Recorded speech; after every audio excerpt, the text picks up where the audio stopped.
Hey there, my name's Abigail. I'm 32 years old. 5 years ago, I gave birth to my beautiful daughter, Lucy, who has been the light of my life. Unfortunately, my mother-in-law tried on many occasions to steal Lucy out of my life, and today I want to tell you all about it.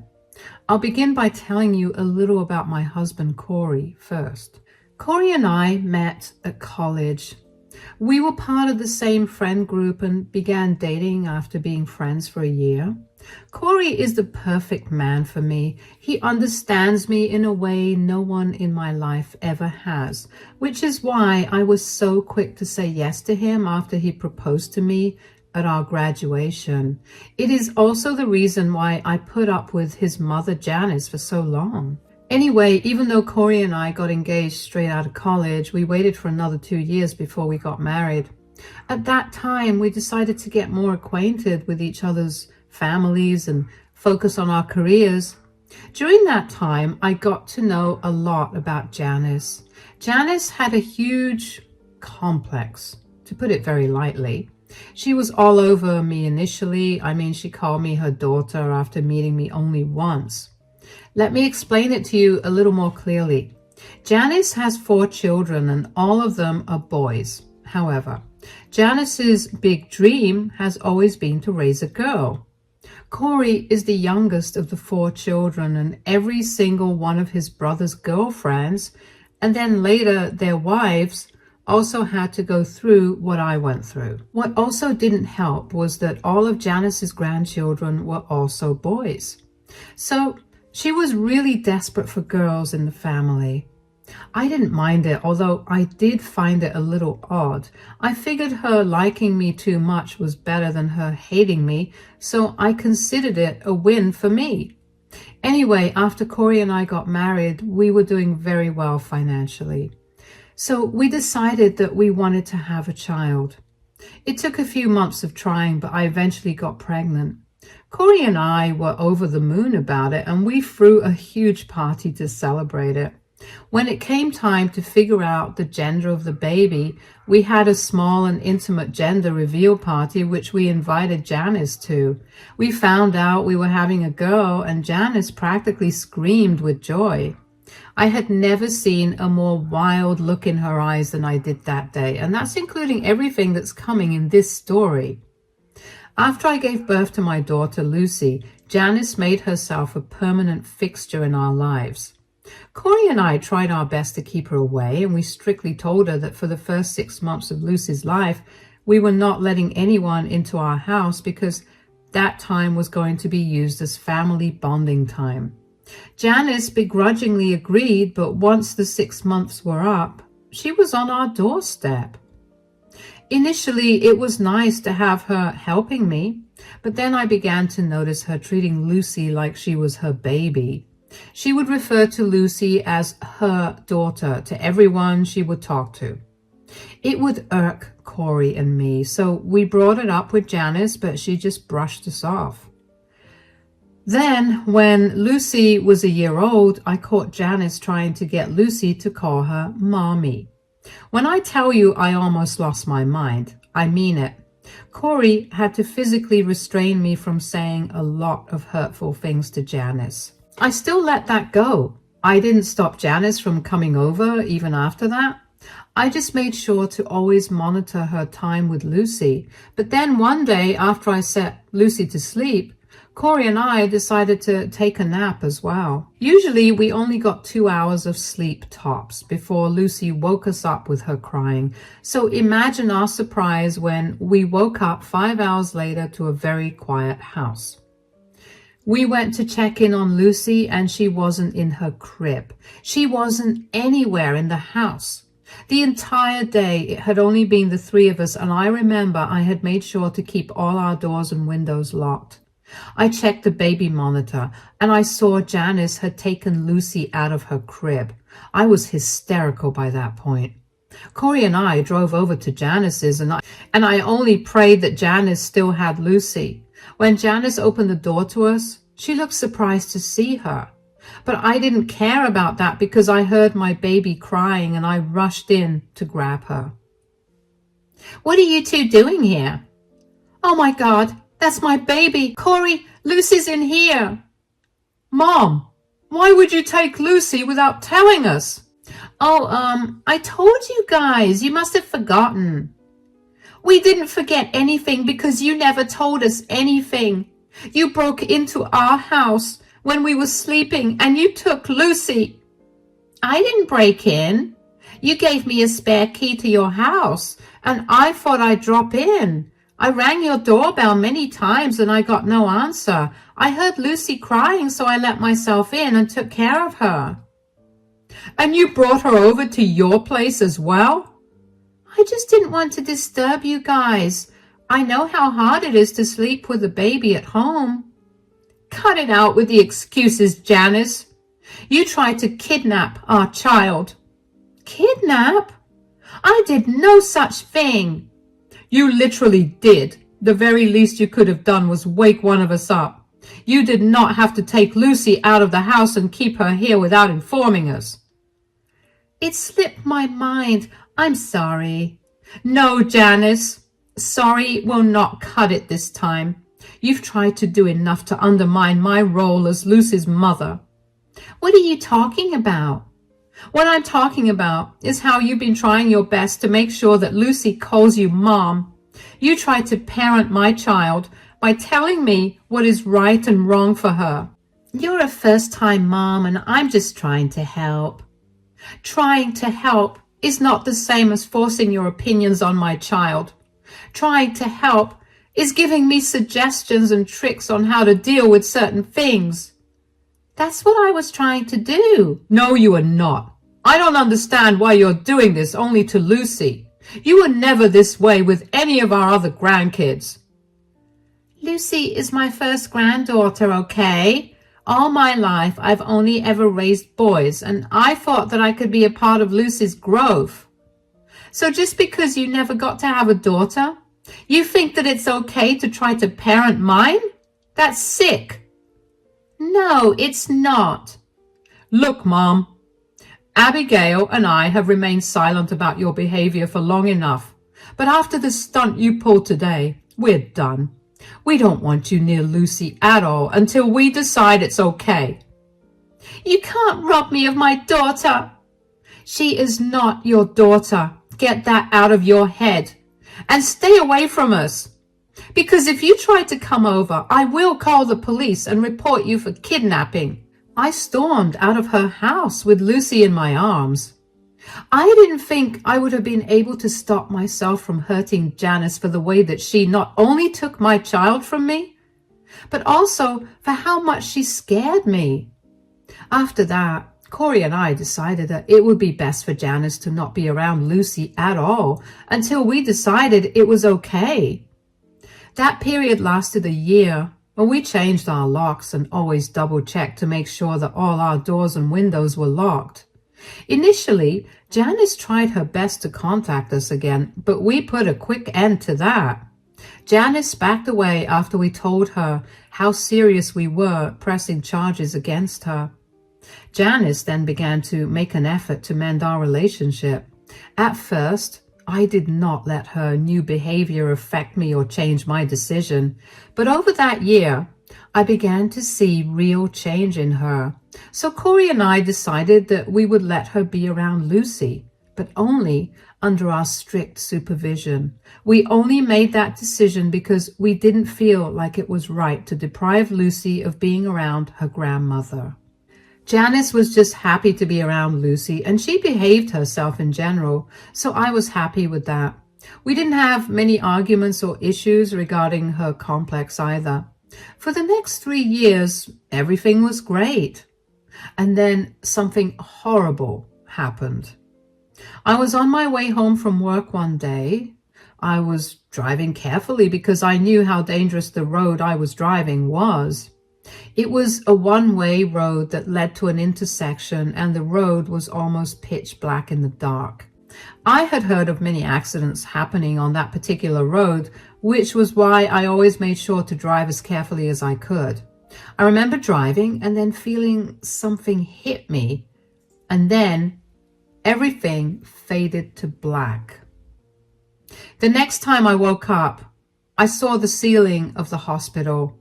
My head was pounding, but I still opened my eyes fully and looked around the room. I was hooked up to an IV and a heart monitor. Corey was asleep on the chair, and before my brain could process what was happening, I was speaking. "Oh, why am I here? Oh my God, you're awake.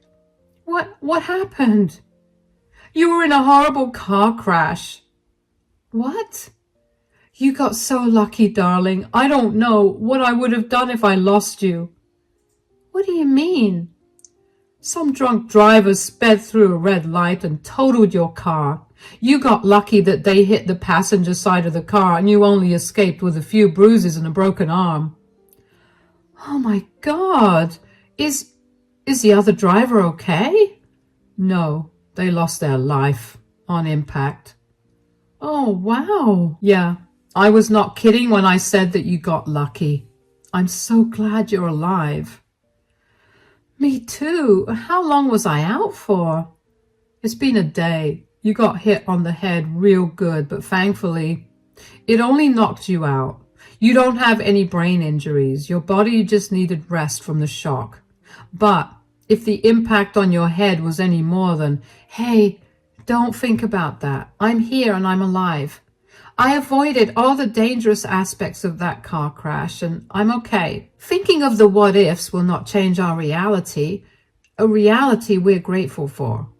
"You're right. I'm so glad you're alive. You have no idea how panicked I was when I got the call that you were being rushed to the hospital." "I can't imagine what you must have gone through. You were so strong. I'm sorry that I put you through all of this." "You have nothing to apologize for, so don't."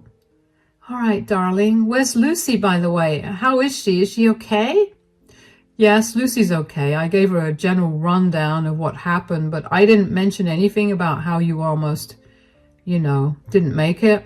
She was scared, but I assured her that you were fine. I just got off the phone with her before you woke up."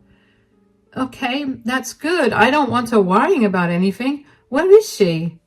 "She's staying with Mom. She didn't want to go there because she wanted to be by your side, but I didn't know what you'd look like. I mean, if you looked too beat up, Lucy would have been hysterical, and I didn't think I'd be able to handle that." "You did good, darling. Thank you so much for taking care of everything." "Hush. You also don't have to thank me for doing my duties as a father."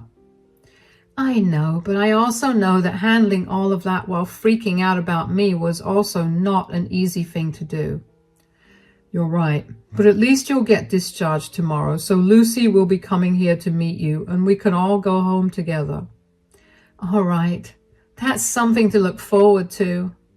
"Yes. So why don't you get some rest now? I'll go get the doctor to make sure you're completely fine." "Yeah, okay." I couldn't believe that I was in a near-fatal car crash.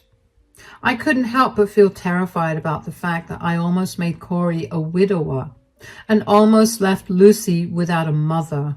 I tried my best to put my thoughts out of my mind so I could rest properly without hurting myself.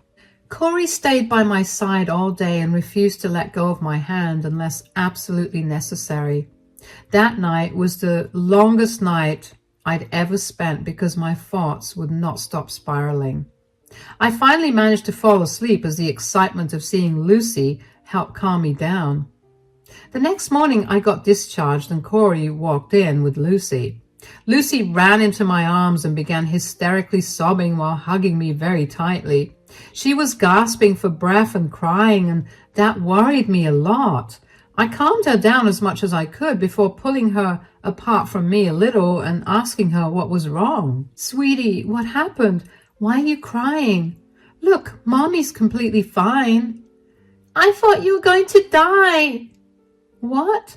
Why? Daddy told you that Mommy was fine, right?" "Yes, but that's not what Nana said." "What do you mean, sweetie?" "Nana said that you almost died in the car crash." "Okay, but Mommy's fine now. There's no need to cry, sweetie. I only have a broken arm, but look, you can draw all over my cast." Yeah, but Nana said she wished that you died in the car crash. What? Why would she say that? She kept telling me that. I got so scared, Mommy. I thought you were going to die. Sweetie, I'm not going to die. I'm fully alive. Here, touch my heart. Can you feel the heartbeat? Yes. That means I'm alive, okay? But what about what Nana said? Nana was just being mean. I don't know why she did that, but whatever she said didn't happen. But what if it does happen? Well, it might happen, but it won't happen for a very, very long time. I promise you that I'll be safe and I'll be with you for a very long time. Okay, I believe you. Good. And I promise you that I will talk to Nana about this.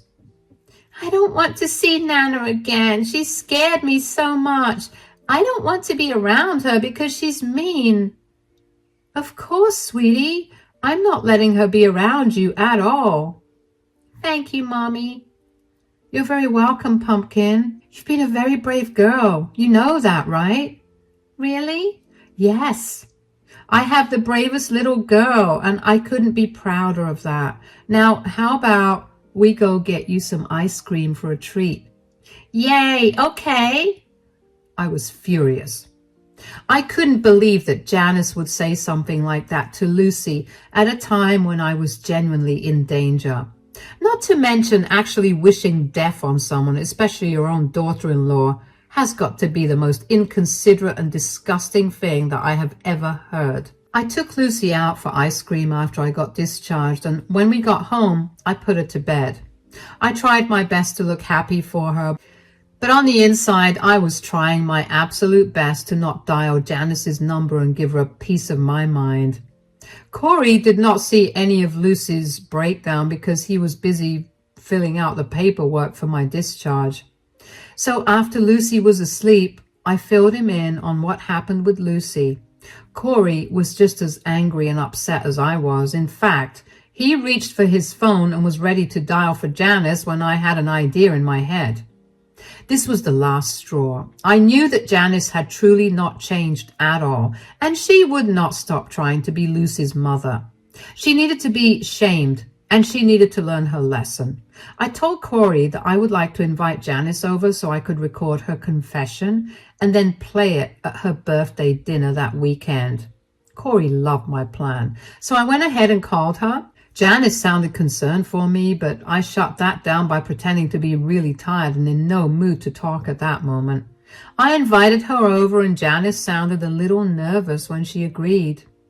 Janice was all set to come over the next day, and Corey and I were all set with a small camera hidden in the living room that was aimed at where Janice was going to be sitting.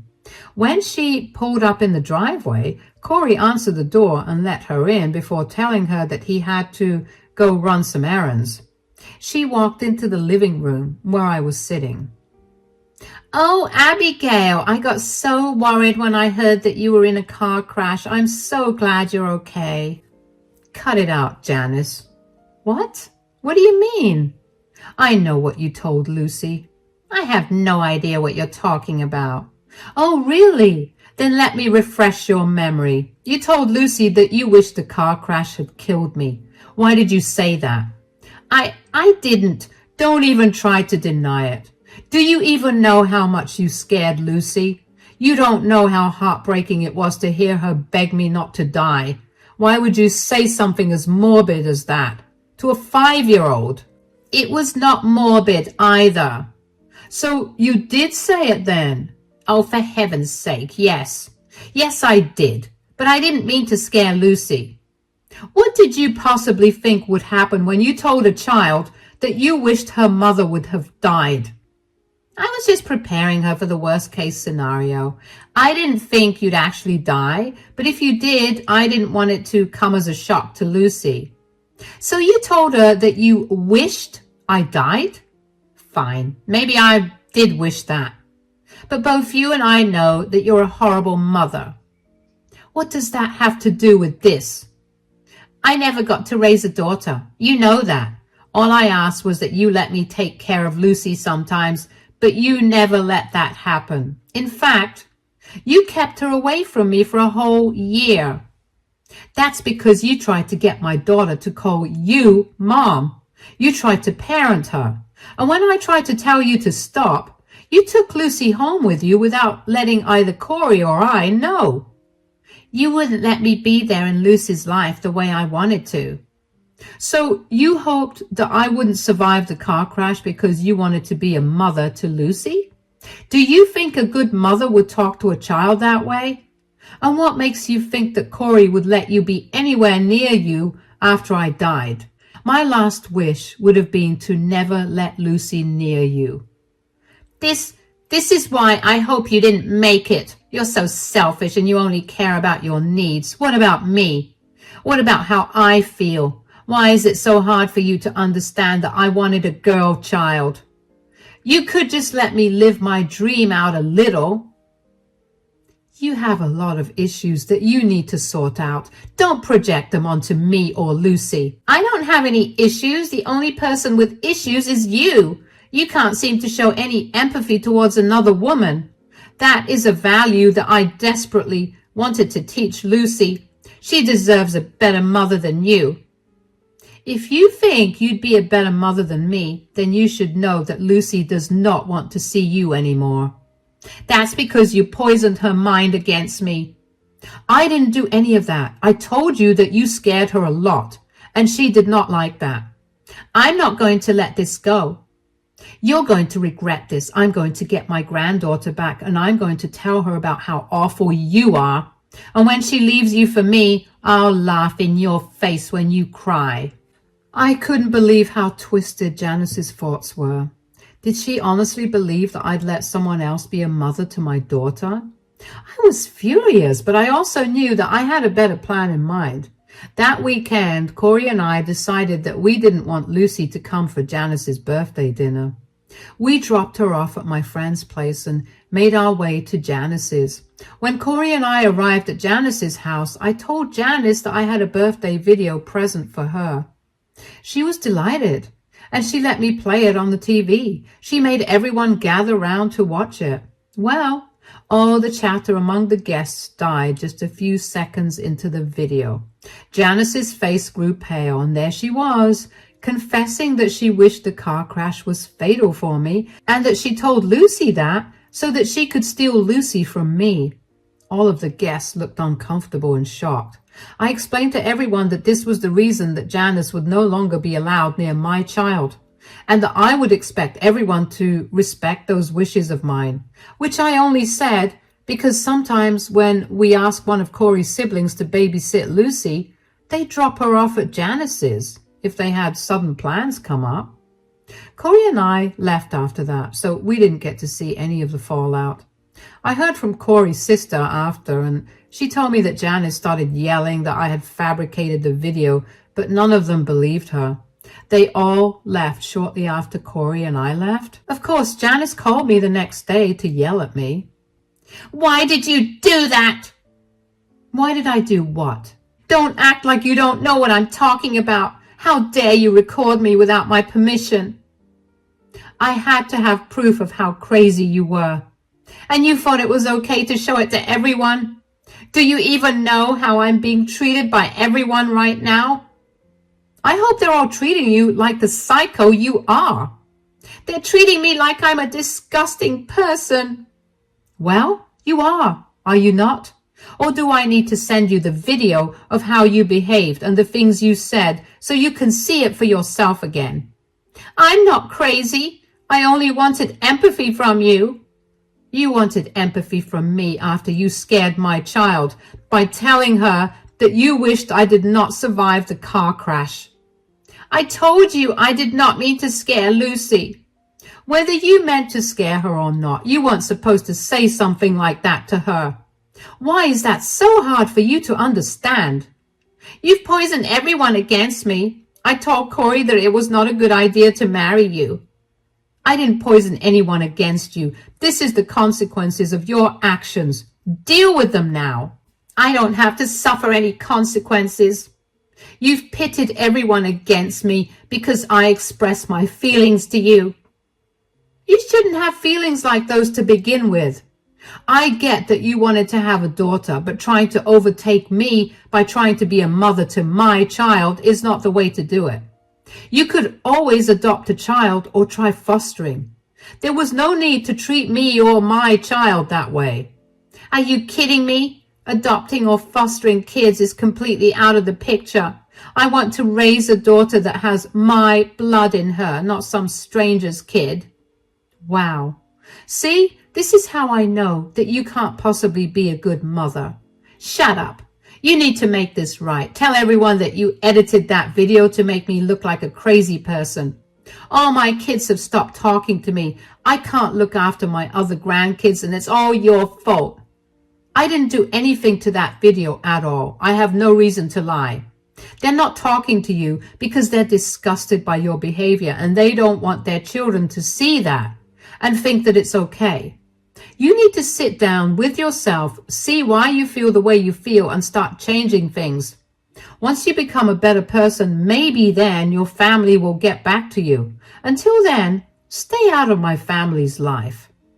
Why, you... I hung up the phone on Janice. I could not be bothered to listen to any more of her reasons for her innocence. How she could not see why what she did was messed up was beyond me. It was not my duty to teach her why what she did was wrong. She was older than me. She had so much more intellect and life experience than I did. Gosh. Anyway, Janice was telling the truth about being cut off by the rest of the family.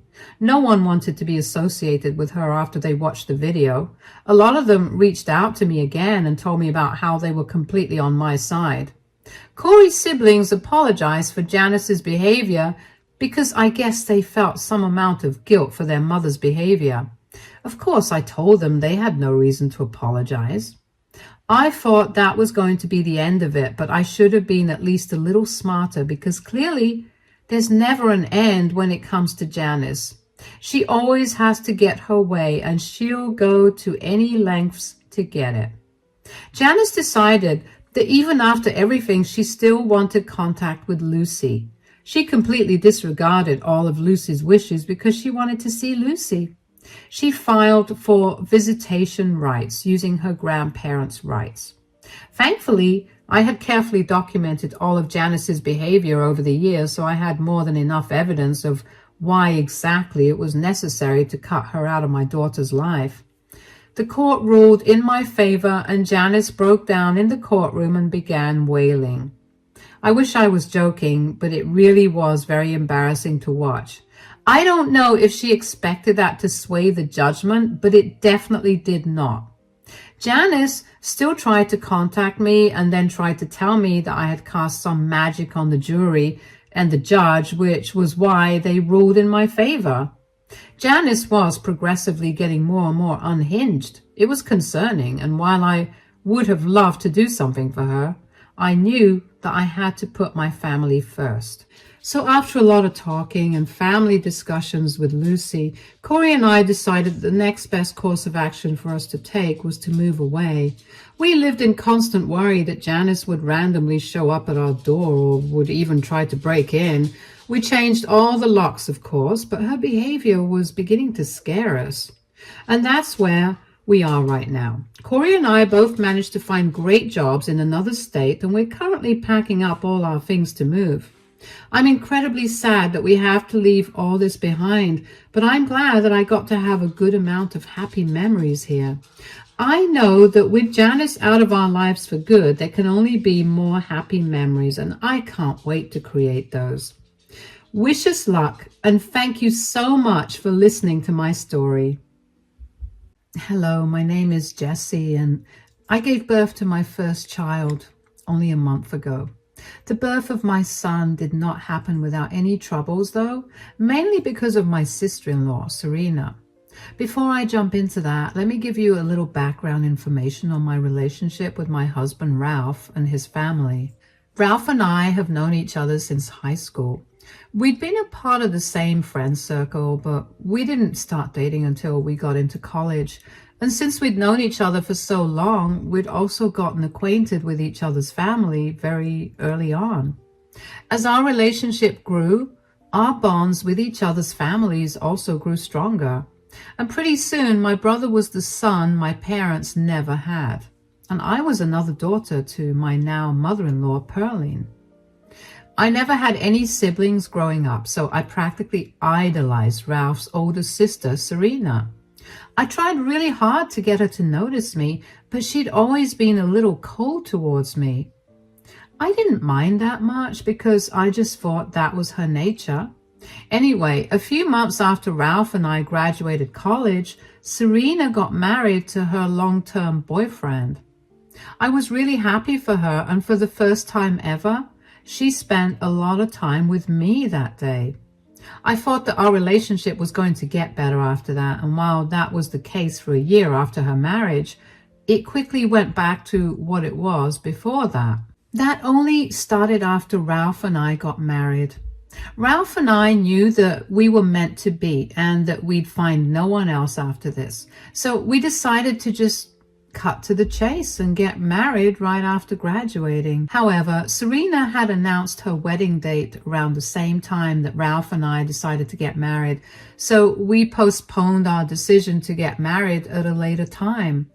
About 6 months after Serena's wedding, we decided that we would get married. Ralph's mother, Pearline, had a beautiful beach house that we used as our location, and since we were saving a ton on the venue, we went all out at our wedding. Serena stopped bothering to talk to me after that. I tried my best to get her to talk to me, but she never cared to listen and actively ignored me at family gatherings. She'd even scoff at me whenever I'd achieved something big, and while it hurt me a lot, I just brushed it off. Over the next few years, Ralph and I enjoyed a lot of success in our careers. Since we got married so soon after graduating, we decided to give ourselves time to focus on our careers and further education first before rushing into starting a family. Serena, on the other hand, was struggling to start a family. At every family gathering, she would tell us all about how much she and her husband were struggling to start a family, and I used to feel horrible for her. Eventually, after trying for 4 years, Serena finally got pregnant. Everyone was ecstatic for her, and so was I. There was a huge celebration for her, and she finally seemed happy. After that, Ralph and I made it a point to go over to her place and check in on her at least once a week. About a month into her pregnancy, she told us not to come over because she was too sick and did not have it in her to talk to anyone. We understood and respected that, so we checked in on her by calling her husband. Anyway, about 4 months later, I realized that I had missed my period for far too many months. I took a pregnancy test and it confirmed that I was pregnant. Ralph and I were over the moon, but we didn't want to entirely rely upon the drugstore pregnancy test, so we went to get my blood tested. That too came back positive. Even though we weren't planning to get pregnant, we were glad that we did. We decided that the first person we wanted to tell was Serena, and she was pregnant too, and I had a feeling that if I didn't tell her first, she'd throw a fit. Plus, I'd hoped that she'd be happy for me and that we'd be able to share a bonding moment over our pregnancies. Ralph and I went over to Serena's place and she greeted us warmly. "So, how have you two been? I'm sorry I haven't been able to meet you guys a lot. This pregnancy has been really hard." "It's okay. We're doing great. I hope you and the baby are doing okay, though." "Oh, yeah. Now that I don't have to deal with morning sickness every morning, I'm beginning to enjoy my pregnancy." "Well, that's great to hear. I hope it's that way for us too." "Yeah. When do you two plan on having kids?" "That's the thing. We haven't told anyone else about this yet, and we figured that we should tell you first." "What? What is it?" "I'm pregnant." "What?" "We only confirmed it a week ago, and I'm currently 3 months in. I wanted you to be the first one to know because you're pregnant too, and I thought we could share a happy moment." "Happy moment? Are you kidding me?" "What's wrong?" "You can't seriously be asking me what's wrong. Don't try to steal the spotlight." What are you talking about? Jessie just always has to have the spotlight on her. Did you have to get her pregnant right when I got pregnant?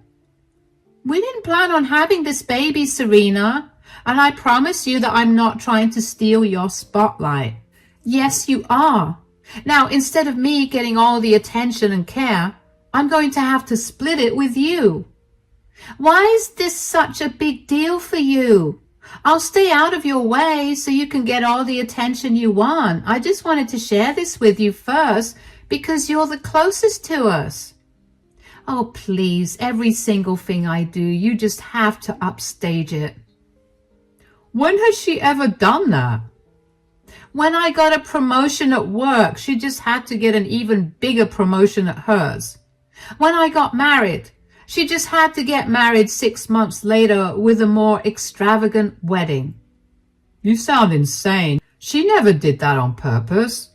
Things just lined up that way, and her wedding was my wedding too. Are you saying you're upset with me too? You don't have anything against me. I just know that Jessie was behind all of that. She just needs everyone's eyes on her at all times. Why would you think that way? I've done nothing but look up to you. I never did anything with the intention of upsetting you. Why did you never talk to me about this? Why do I have to tell you to behave normally? Why do I have to tell you to let others have a shot at the limelight? Okay, that's enough. I don't know why you're suddenly behaving like this, but you need to sort your issues out. You're too angry to be rational now, so Jessie and I are going to leave. If you feel like talking, you can call one of us. Ralph grabbed my hand and we walked out. I couldn't believe that Serena thought I was trying to steal her spotlight. More importantly, I couldn't believe her feud with me all these years was over her jealousy of me. I felt horrible after that. I know that I had technically done nothing wrong to her, but I also felt that I somehow did. Even though I idolized her, I never once tried to be like her or better than her. Things just happened that way, and it hurt that she saw it as me trying to one-up her. Anyway, over the next week, Ralph and I busied ourselves with planning for the baby. Ralph did his best to get me to take my mind off of the whole thing with Serena. We also told my family and Perline about the baby, and who were all just as excited as we were before we told Serena. Seeing the rest of my family be happy for me made me feel a whole lot better, if I'm being completely honest. Ralph and I also went to our first ultrasound, and we found out that our baby was developing well and was very healthy. After we reached home from the doctor's appointment, I got a call from Perline. Hello, Perline. Hi, sweetie. How are you doing? I'm just good. And how's the baby? Everything is okay, I hope. Yeah, we just got back from the doctor and the baby's developing perfectly. That's great to hear. I'm so excited to become a grandmother. I can't believe I got lucky enough to have 2 grandchildren at once. You really are. Anyway, is everything all right with you? Yes, I was just calling to ask if you'd like to join us for lunch. I haven't seen you in a while and I'd love to meet you, especially now that you're pregnant. Let me feed you some good homemade food. I would love that, but who's us? Serena's here too. I don't think it'll be a good idea for me to come then. Serena told me about your little spat and I told her off for being so insensitive. She felt really bad for how she treated you, and in fact, she was the one who proposed this lunch. Are you sure? Because she seemed beyond angry with me the last time I saw her. She never even tried to reach out to me since then. Even now, you're the one who's inviting me instead of her. I know. She only asked me to call you over because she's still ashamed that she treated you that way, and she wants to apologize to you in person. I really appreciate the offer, but I don't know. Sweetie, both my daughters are pregnant. The last thing I want is for some feud between the both of you. Please make up. Pregnancy is a beautiful thing, and it shouldn't be ruined by petty quarrels like this. All right, you're right. Great. Then you and Ralph can come by in an hour or so. Ralph has some last-minute work, so it'll just be me. Great. It'll be a girls' day for us. I'll see you soon. My gut was telling me not to go to Pearline's place, but I couldn't help but feel bad for not going. Pearline had always been the kindest person to me, and it did not feel nice to decline her invitation. I knew she meant well, but something about Serena not apologizing to me before inviting me to lunch with her was making me feel like something was wrong. Ralph checked with me a million times about whether I was sure that I wanted to go and have lunch with his mother and sister, and I assured him that I did. He told me to call him if anything happened when he dropped me off at Pearline's before leaving for work. Pearline greeted me with a warm hug, and Serena barely acknowledged my presence yet again. The alarm bells in my brain were going off again, but I couldn't just leave without giving them a proper explanation. The three of us decided to sit out on the patio and enjoy the summer breeze first before heading in for lunch. While talking on the patio, Serena went into the house and made us all some iced tea. One thing about me is that I hate iced tea. I don't know what it is about the drink, but I really don't like it. So when Serena offered me the tea, I tried to decline it, but she insisted on me drinking it. I took the drink off her hands and continued my conversation with Pearline. But Serena would not let up about me drinking the iced tea. She kept telling me to drink it, and eventually I gave in and took a few sips. I hated it, and my face must have shone because Pearline decided to diffuse the tension between Serena and me by telling us that it was time for lunch. Midway through lunch, I needed a glass of water, so I walked into the kitchen to grab a glass. As I was making my way out of the kitchen, I happened to see a pill bottle in the trash. It was empty, and when I looked at the name, it looked very familiar, so I looked it up, and it was medication for arthritis. Neither Pearline nor Serena have arthritis, so what was that bottle doing there?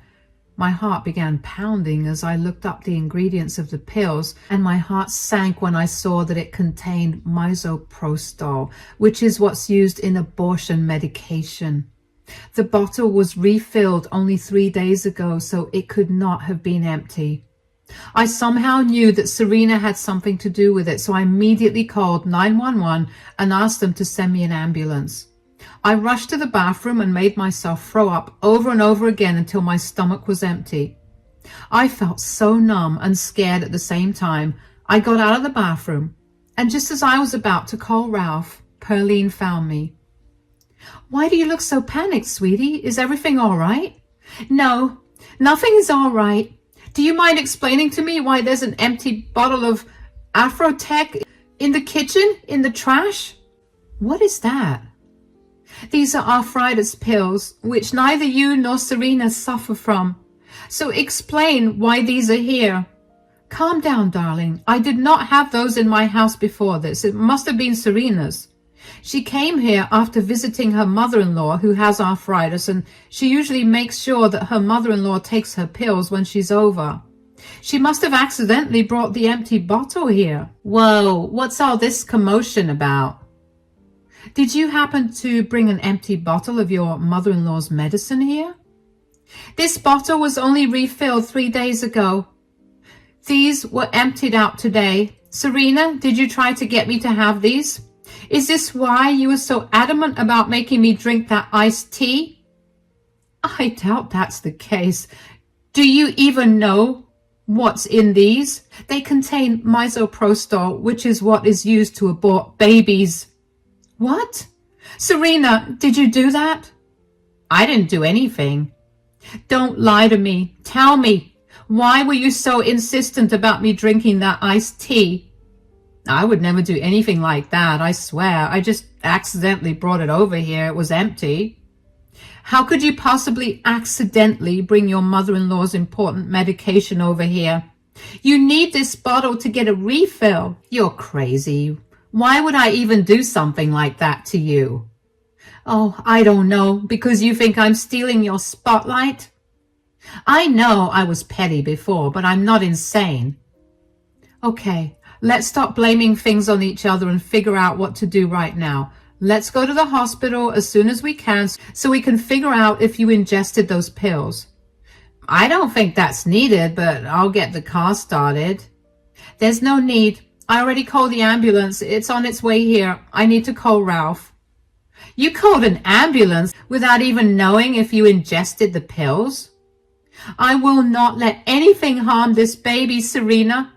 I swear if I find out that you did anything to hurt my baby, I'm not going to spare you. I've been so kind to you, and I've put up with all your quirks for years, but this is where I draw the line. I didn't do anything. We'll see what the doctors have to say. The ambulance is here. I'll talk to you guys later on. The EMTs rushed to check in on me, and I explained what I had found in the trash can. I asked them if they could carry the iced tea with them and if I could get that tested, and they told me that they would do that for me. I was rushed to the hospital, and while I was in the ambulance, I called Ralph and let him in on the situation. To say he was panicking would be an understatement, but his panic was not nearly as big as mine. I know I seem level-headed while I'm writing this out right now, but trust me, I was terrified. The only thing I could think about was whether my baby was going to live. When I got to the hospital, the doctors quickly ran blood and urine tests on me. Ralph met me there just as I was done giving my samples. He seemed furious, but more than that, he was worried for my baby and me. About 2 hours later, the doctor came in and told us that there was nothing much to worry about. I had done the right thing by throwing up immediately, and there were only trace amounts of misoprostol in my system, not enough to hurt the baby. I cried tears of joy when I heard that, but I still asked for an ultrasound. I needed to make sure my baby was okay. Within the next hour, I got my emergency ultrasound done, and the baby looked fine and healthy. The doctors could find no defects.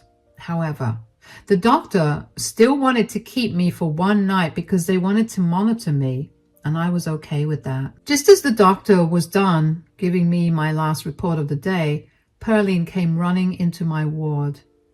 I'm so sorry I took so long to come here. I hope you didn't bring Serena here. No, gosh, no. The reason I'm late is because she had a whole meltdown. She wouldn't tell me what was wrong, but she eventually left. What did the doctor say? Did Jessie ingest any of those pills? Are she and the baby okay? The baby and I are fine. I threw up everything I had at your place as best as I could, as soon as I saw the pill bottle, just in case, which was a good thing because there were trace amounts of misoprostol. Thankfully, it won't harm the baby because of how little is present in my system, but the plan is to flush it out with as much water as I can drink. We sent the iced tea to the labs to get tested, but we're not sure if that's the thing that Serena poisoned. I could help you out with that. What do you mean? So, you know how paranoid I can be, right? Uh-huh. I was always on edge because I was scared that the house would get broken into, especially since a few months ago somebody broke into a house a few blocks away. So I installed cameras everywhere around the house and in the house too. So you have proof then? Yeah. I couldn't shake off the feeling that Serena definitely did something, especially after her meltdown. Before I came here, I checked the footage and I saw her take out the medicine bottle from her bag, crush the pills, and put them in your iced tea. Here, you can watch the video for yourselves. Oh my God! This is all the proof we need to make sure she faces some severe consequences. Jessie, I'm so sorry that this happened. I didn't know that Serena was so upset that she'd be willing to put you and your child in harm's way. If I'd known, I swear I would not have let this happen. It's okay, Pearline. I know that you only wanted the best for us, and I'm sorry that things had to turn out this way.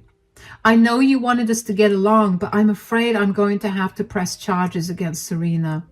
This is not how you treat someone all because you're jealous of them.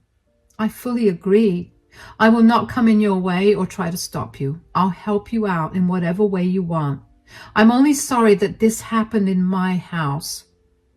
Don't beat yourself up about it, Mom. In a way, it's a good thing that it happened at your place because you have solid proof of what Serena did. And not to mention, you're helping us out. Yeah, I guess. Are you sure that the baby will be fine? The doctor said that there's a high chance that the baby will be fine, but only time will tell. We just have to hope for the best. Please do whatever you can to make sure that Serena suffers.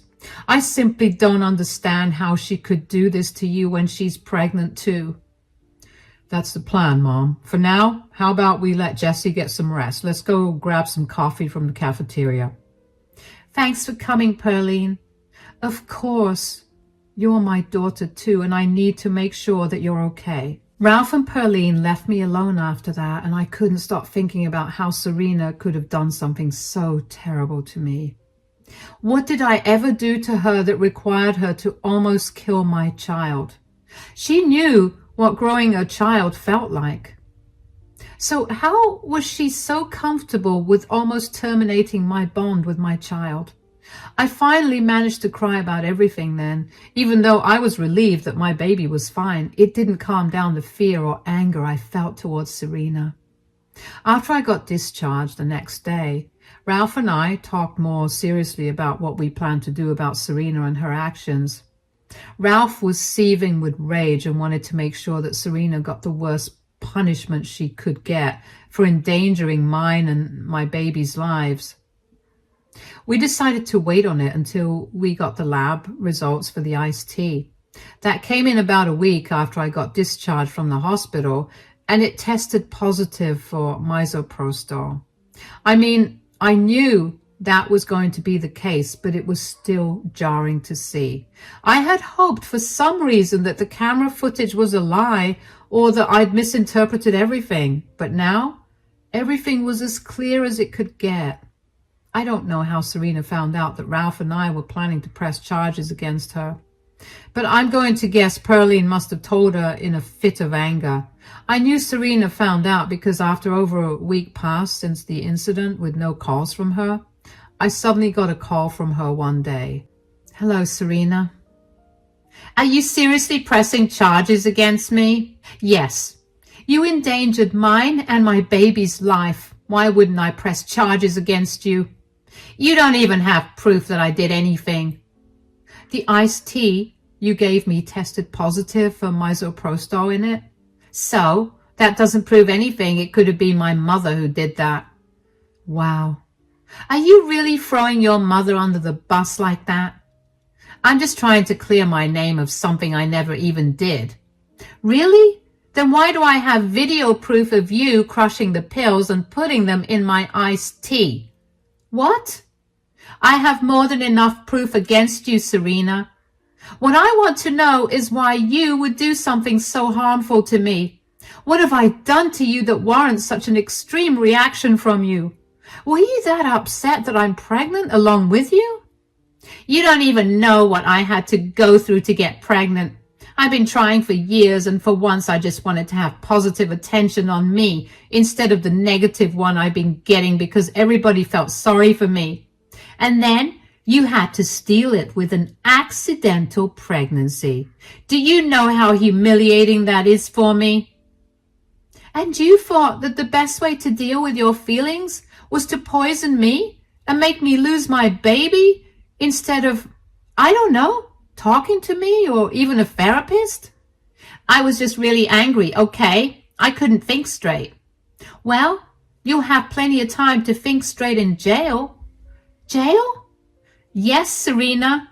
What you did is considered a crime and you'll have to serve time in jail for it. I can't go to jail. I'm pregnant. Don't worry. You'll be fine. I made a mistake. It was all because of my hormones. You know how crazy they are, right? You understand because you're pregnant. Are you really trying to get me to relate to you with a pregnancy that I almost lost, thanks to you? I'm sorry, Jessie. Come on. They'll press those charges. I swear I'll spend the rest of my life making it up to you. First of all, I don't want you near me or my baby ever. Secondly, I told you that day itself that if I found out that you tried to hurt me or my baby, I would ruin your life. I'm not backing down on it. You need to understand why what you did was wrong, and you need to face punishment for your actions. I got it. I understand. Please. You should have thought about how your actions would affect your life before you tried to poison me. I told you that my hormones were running wild. I'd love to see how that excuse would hold up in front of a judge.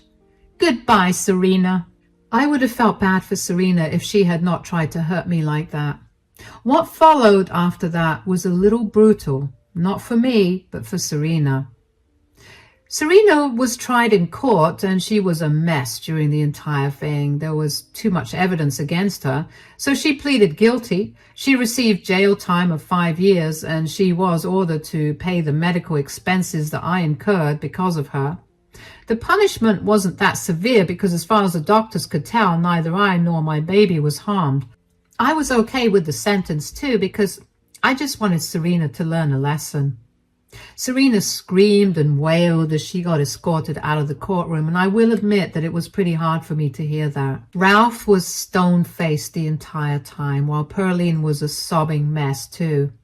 I knew she felt bad. I mean, that was her daughter crying, and even with my child unborn, I feel so deeply connected to them, so I can't imagine what Pearline must have gone through when she heard Serena's cries. It took us all some time to get used to Serena's absence. Sometimes I missed her. Most times I felt unbridled rage at the thought of Serena almost hurting my child. Pearline kept in touch with Serena, but apparently Serena was not willing to talk to her because she believed that Pearline stabbed her in the back by giving us evidence against her. Yeah, that made me miss her less. Serena's husband has apologized to me profusely and has taken full accountability for his wife's horrifying actions. And while I appreciated it, he was not who I was looking for an apology from. Although I doubt that Serena would ever look at me after she got released, much less apologize. It's been a few months since Serena got put in jail and she gave birth to a healthy baby boy. Right now, he's in the custody of his father and he's taking good care of the child. Ralph and I have also helped as much as we could. I've also given birth to a healthy baby boy, and Ralph and I have been overjoyed that our child is healthy. We were so worried that there may have been some defects that were missed out on during the ultrasounds, but we were glad that our child was completely fine. It's been busy around the house now with a newborn baby, but life is finally returning to normal. I'm still sorting through the trauma that Serena induced. I'm extremely panicky about everything when it comes to my child, but I'm glad that I'm at least being more careful now. I guess it's safe to say that my child will be growing up to be a lot more careful around those he knows are envious of him. Because sometimes even the people that you know and trust can become strangers when they're envious of you. Thank you so much for listening to my story. Hey everyone, I'm Hannah. You know, I bet there are others out there who felt the same as me. The feeling of being hated by your own parents, feeling unwanted and unloved, it's something nobody should ever have to deal with. But today I'm going to share my story with you. It's going to take a while, so bear with me. I'm the second kid in my family, with my brother Trip being 4 years older. We lived the suburban dream, happy family, Mom, Karen, and Dad, Curtis, just me, Trip, and the picket fence. Sounds perfect, right? I was a pretty smart kid, did well in school, and joined in with extracurricular stuff. And Trip, well, he was my rock, always there to guide me through. Around 11 or 12, I started gearing up for the soccer team. I had big dreams and wanted to play at the national level someday. And I was pretty decent at the violin too. Just a girl with a bunch of dreams and curious about everything. But then came the most unfortunate day of my life. I remember it like it was yesterday, walking back from soccer practice. It was getting dark. Trip was supposed to pick me up, but he was nowhere to be seen. Probably off at some high school party. I thought I was big enough to walk home alone. Big mistake. It was then, boom, the accident. It involved a drunk driver, blood, screams, and chaos. The next thing I know, I'm waking up in the hospital surrounded by doctors and beeping machines. When I finally came to my senses, there they were, Mom, Dad, and Trip, tears streaming down their faces. I could tell something had gone terribly wrong because I had never seen my parents crying like that. I'm sorry, Hannah. All this is my fault. We've talked about this, Trip. Hannah's just coming to terms with everything. Let's give her a moment to know what's happening. Oh dear, I'm so glad you're fine. What's going on? Why am I at the hospital? Hannah, you were in an accident on your way back from soccer practice. Yeah, I remember getting hit by a car, but I'm okay now, right, Mom? There's more to it. What do you mean, more? Sweetheart, the doctors explained it to me. They said the accident damaged your spinal cord. You won't be able to walk again. But there's hope for your hands with time and therapy. You'll need a wheelchair from now on, though, for the rest of your life. I might never walk again? What about soccer and my hands? Will I ever play the violin? It's tough news, I know, but we'll face it together, okay? We'll make sure you have all the support and resources you need. You're not alone in this, sweetie. Let's talk about this later. Right now, rest up. I was floating in a fog of meds, not sure if I was awake or dreaming. The hospital became my world for 20 long days. Every morning, a new set of flowers and balloons greeted me like a bittersweet reminder of the outside world. My family, schoolmates, and even my bestie stopped by to visit. Finally, I made it back home, but nothing was the same.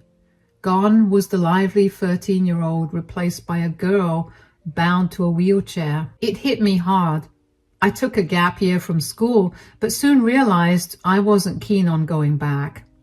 I started physical therapy to regain some control over my hands, starting with the basics like writing alphabet. I felt pathetic, like I was back in kindergarten. Dad suggested homeschooling and I went along. Mom became my teacher, guiding me through lessons. Meanwhile, Trip got accepted into an Ivy League college. I was genuinely happy for him, but deep down, it was hard to ignore my own struggles. The first 2 years felt like a blur of depression and confusion. Every day was the same routine. Wake up, struggle with the simplest tasks, and rely on Mom and Dad for everything. Therapy, both physical and mental, became my lifeline. I lost touch with friends and was left with only strangers online to chat with once I regained the use of my hands, but it wasn't the same. Then came the day Trip left for college. We had a heart-to-heart. Trip, I'm going to miss you. You've been my rock through all of this. Mom and Dad have been amazing too, but you've gone above and beyond. I can't thank you enough. Hannah, if I'm being honest with you, I can't shake off this feeling that it's my fault you're in this situation. Your life changed in an instant, all because I couldn't pick you up on time that day. Please, let's not dwell on that. Today is about you.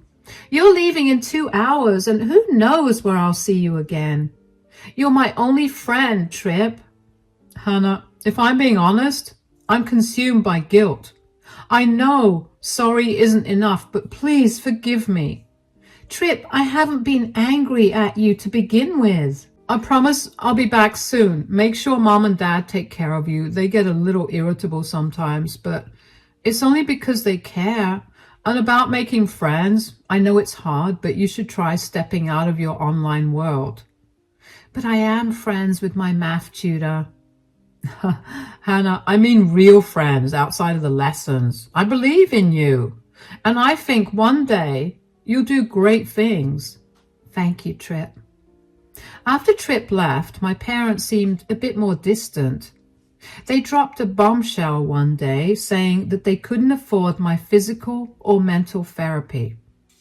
I tried to be understanding, knowing I'd been a financial strain on them for a while, but it hit hard. No therapy meant being stuck at home, stewing in my own emotions, but I saw the new gadgets and clothes they bought for themselves without a second thought. And it wasn't just therapy. Mom started neglecting my lessons too. She'd forget or brush them off like they didn't matter. But it didn't stop there. They started calling me names like I was somehow to blame for my condition. Sometimes things got physical, pushing and shoving. I felt trapped, suffocated by their anger. I'd spend hours in my room avoiding them as much as possible. But then Uncle Dave came into the picture. Uncle Dave, my dad's brother, was like a breath of fresh air. Single, no kids, living just half an hour away. Once Trip left, his visits became frequent. He'd come over, bringing books, snacks, or anything else to cheer me up. He'd take me out on walks in my wheelchair, exploring the neighborhood like it was an adventure. He'd sit and chat with me for hours, listening to my frustrations and offering words of comfort. He'd find accessible places for us to visit, making sure I didn't feel left out. One day, he surprised me with a brand new ramp for the front door, saying he'd installed it himself. It was a small gesture, but it meant the world to me. And when my dad got back from work, he didn't seem happy about it. Where did that ramp come from at our front door? Don't tell me it was Dave again. Of course it was Dave. Who else would it be? It was nice of him though, right, Dad? He's been so kind to me. Ever since the accident, he's been visiting more often. That's because he doesn't have a stable job or a family of his own. Poor guy ended up alone. Always been the black sheep of our family and never excelled in studies or sports. Didn't even go to college. Who knows what kind of job he does now? Come on, Dad.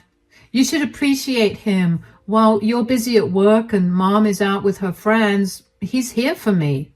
I feel left out sometimes too, you know. Look at you, speaking your mind. Maybe you two get along because you're both the black sheep. Look at Trip, excelling in college and traveling to states for competitions.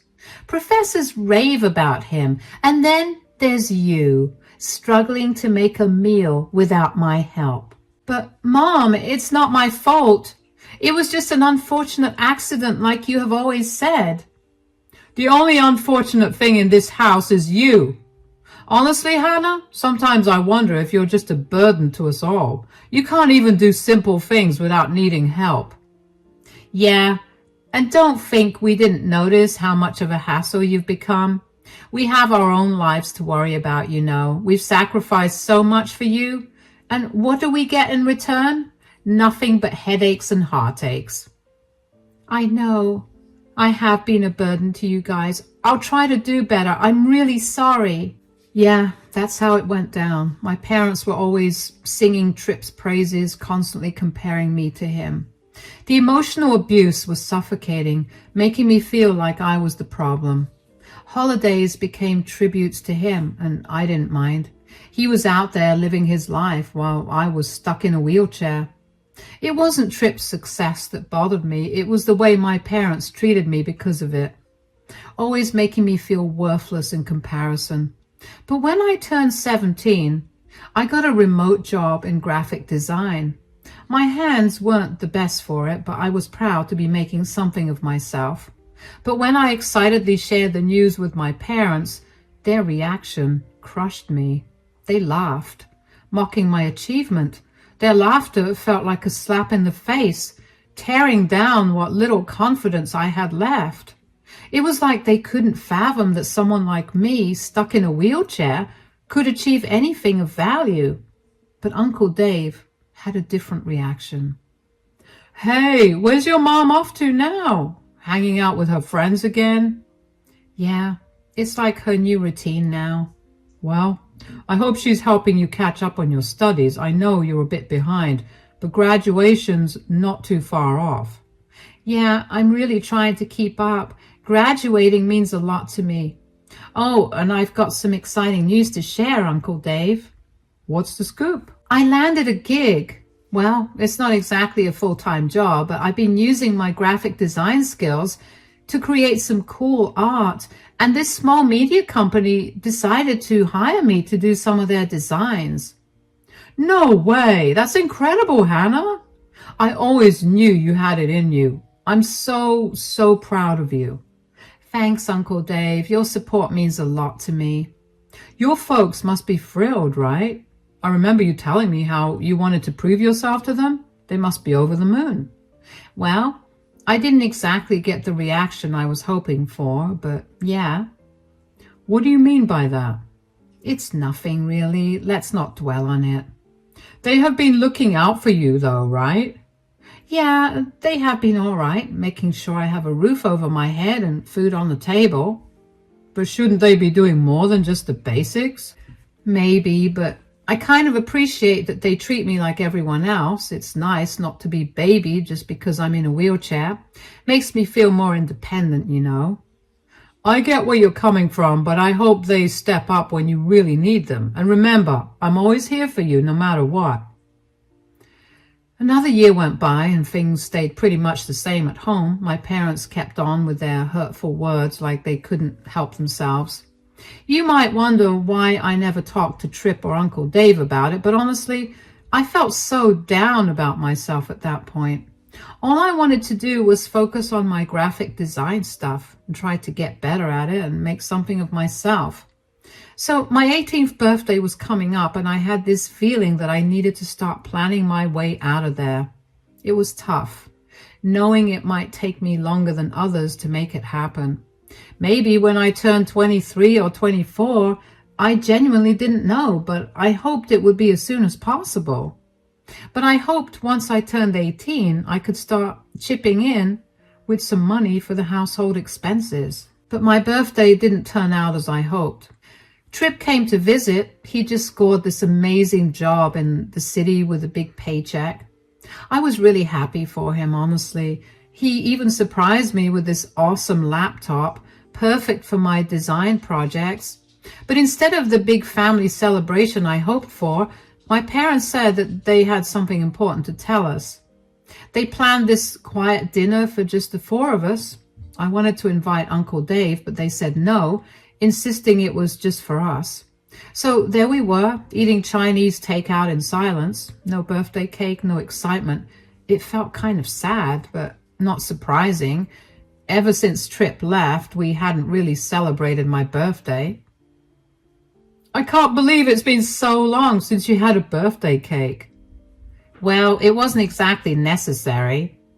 Not at all. Actually, I told Mom and Dad not to bother with it. I do love Chinese food anyway. Let's change the subject. What about your girlfriend, Trip? Shelby, right?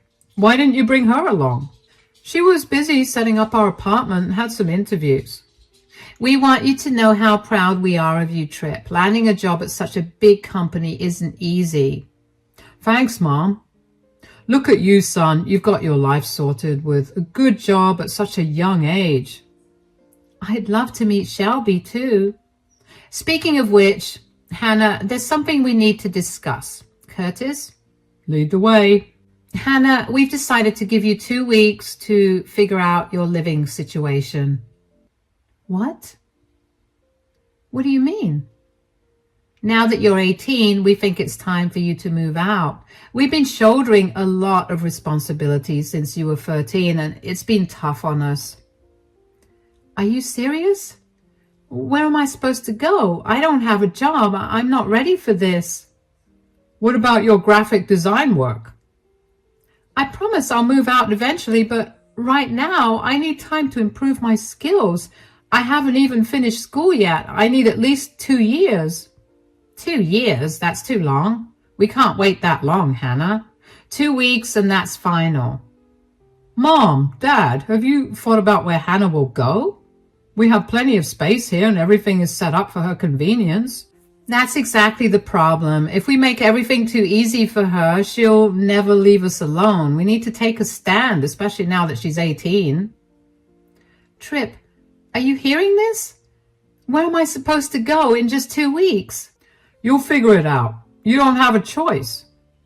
Later that night, I had a chat with Trip.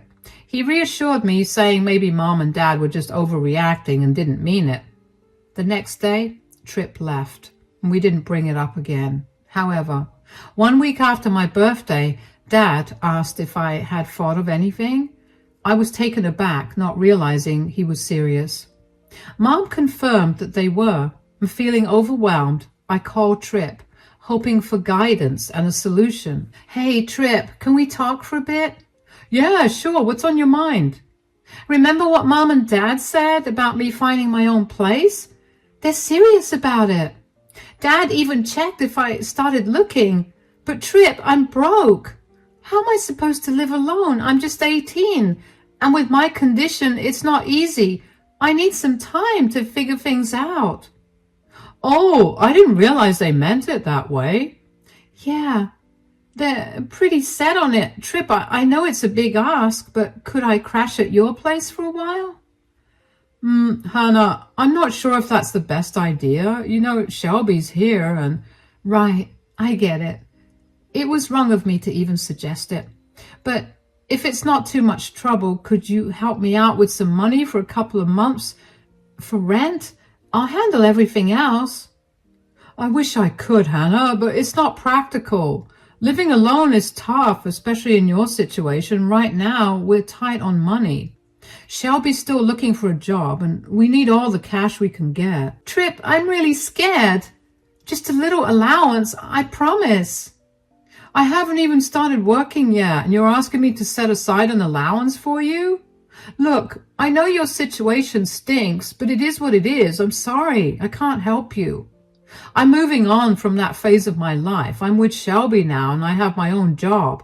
I can't look after my little sister forever, you know. Maybe Mom and Dad are right. You are 18 now. How long can you stay with them? They have been taking care of you since you were 13, covering all your bills. Maybe they deserve a break from all of this. Don't call here again. So, Trip, my own brother, just hung up on me. I couldn't believe it. But when I came to think of it, he had always been like that, you know. He had this way with words, making you feel like he had your back. But when it really counted, he was nowhere to be found. It hurts, I won't lie. Then came Monday, and I woke up to find all my stuff packed. Dad told me I had an hour to call a taxi and leave. Panic set in. Where was I supposed to go? I thought about Uncle Dave, but after all the stuff Mom, Dad, and Trip had said about me being a burden, I didn't want to impose on him. I had a mental breakdown and lost track of time. But before I knew it, Dad was loading my stuff into a taxi. I felt like I was in the way, a bother to everyone. Mom didn't even bother to say goodbye, and Dad, after helping me get into the taxi and loading my wheelchair, just closed the taxi door on me. Off I went, feeling like I was being cast aside by my own family. But you know what? The taxi driver was kind. He helped me settle in, asked for an address, and I gave him Uncle Dave's. I dropped a text to Uncle Dave saying that I was on the way, and when we got there, he was waiting. He helped me out of the taxi, took care of my luggage, and paid the driver. Are you all right? You told me it was an emergency. Well, it kind of was, but everything's okay, I promise. Let me take your bags inside. I can fix you some tea, dear, so you can tell me what's up. We went inside, and while I settled in the living room, Uncle Dave put on a pot of tea for me. Uncle Dave, it's been a tough day. Mom and Dad told me I needed to move out of the house, but I didn't take it seriously. But when I woke up today, my bags were all packed. And Trip, he didn't really care. I thought he'd be there for me, but now I feel like I'm all alone. Mom and Dad, they've always made me feel like I'm not good enough. But this was worse. I thought maybe I could come to you for help, but I didn't want to bother you. I just didn't know where else to turn. What? They did what? That's unacceptable, Hannah. I can't believe they treat you like that. You are family. Family should stick together through thick and thin. I'm going to have a serious talk with Curtis about this. You don't need to go back to that hellhole again. You're staying here with me where you belong. This is your new home, Hannah, and you're family to me. I won't let anyone treat you like that, not on my watch. But Uncle Dave, I don't want to be a burden. You are not a burden, Hannah. You're my niece, and I'll do whatever it takes to make sure you're safe and happy. You deserve so much better than how they've treated you. From now on, you're staying here with me. Thank you, Uncle Dave. I don't know what I'd do without you. You don't have to worry about that, kiddo. I have lived with Uncle Dave for 8 years. When I first moved in with him, it was hard to adjust, but Uncle Dave made it feel like home. He was like a father to me during those years. Uncle Dave always helped me with my studies. Sometimes he stayed up late with me, making sure I understood my homework or studied for tests. He even turned our garage into an art space for me because he knew I loved drawing and painting. When I graduated from high school, Uncle Dave threw a big party for me. It was a happy time with all his friends there to celebrate. After high school, I wasn't sure what I wanted to do next. Uncle Dave never rushed me into making a decision. Instead, he encouraged me to explore my interests. And that's when I found online graphic design courses. Uncle Dave helped me enroll and even paid for the expensive tuition. But amidst all of this, I couldn't help but wonder about my parents. They didn't even try to reach out to me. Uncle Dave had spoken to my dad once, but it seemed like they had washed their hands off me. Trip had sent a text here and there, but once he knew I was with Uncle Dave, the communication dwindled to nothing. Seeing their happy family photos online during the holidays only added to the ache in my chest. It felt like I had been forgotten, like I didn't matter anymore. Birthdays came and went without a word from them. It was a bitter pill to swallow, but I had to accept it. Meanwhile, I poured my energy into my online program, emerging with certificates and a diploma. 5 years passed with no contact from my parents, and then one day, out of the blue, my phone rang, and it was Trip. Trip, I didn't expect to hear from you. Hey, Hannah, it's been a while. How you doing? Is Uncle Dave treating you well? Trip, seriously? What's with the sudden concern? You never really cared before. Remember when I needed help the most? You turned your back on me. You've always been distant. Come on, Hannah, that's not fair. So, what have you been up to lately? I'm curious about your life there. It must be boring, right? Actually, no. I've got a lot going on. I've completed some online certifications and I'm doing what I love, which is designing. I've even gotten into art. Uncle Dave even built a workshop for me in his garage. Oh, designing. That's not a real job, but still, it doesn't sound too bad for a disabled person like you. What do you mean? What I mean is, look at yourself, Hannah. You're 23 and still living with Uncle Dave. That's pathetic. First, you were leeching off of us, and now him? Don't you have a purpose in life? Of course I do, but... What's your excuse this time? You're just floating through life, Hannah? And oh, by the way, I'm engaged. You must have seen it all over social media, haven't you? Like a crazy stalker. Shelby and I are tying the knot soon. And sorry, but you're not invited. Can't risk having Shelby's family meet you. Embarrassing, you know. Trip, I can't believe you're saying all this. I didn't think you saw me like that. It is what it is. I couldn't understand why Trip was so harsh towards me. It felt like he was holding on to some grudge, but I couldn't figure out what I'd done to deserve it. And then, not inviting me to his wedding? That was a real blow. It shattered the little hope I held on to that maybe, just maybe, my family would want me back someday. So I made a decision. I deleted all my social media accounts. It was time to let go and focus on building a life for myself. I confided in Uncle Dave about everything and he supported my decision.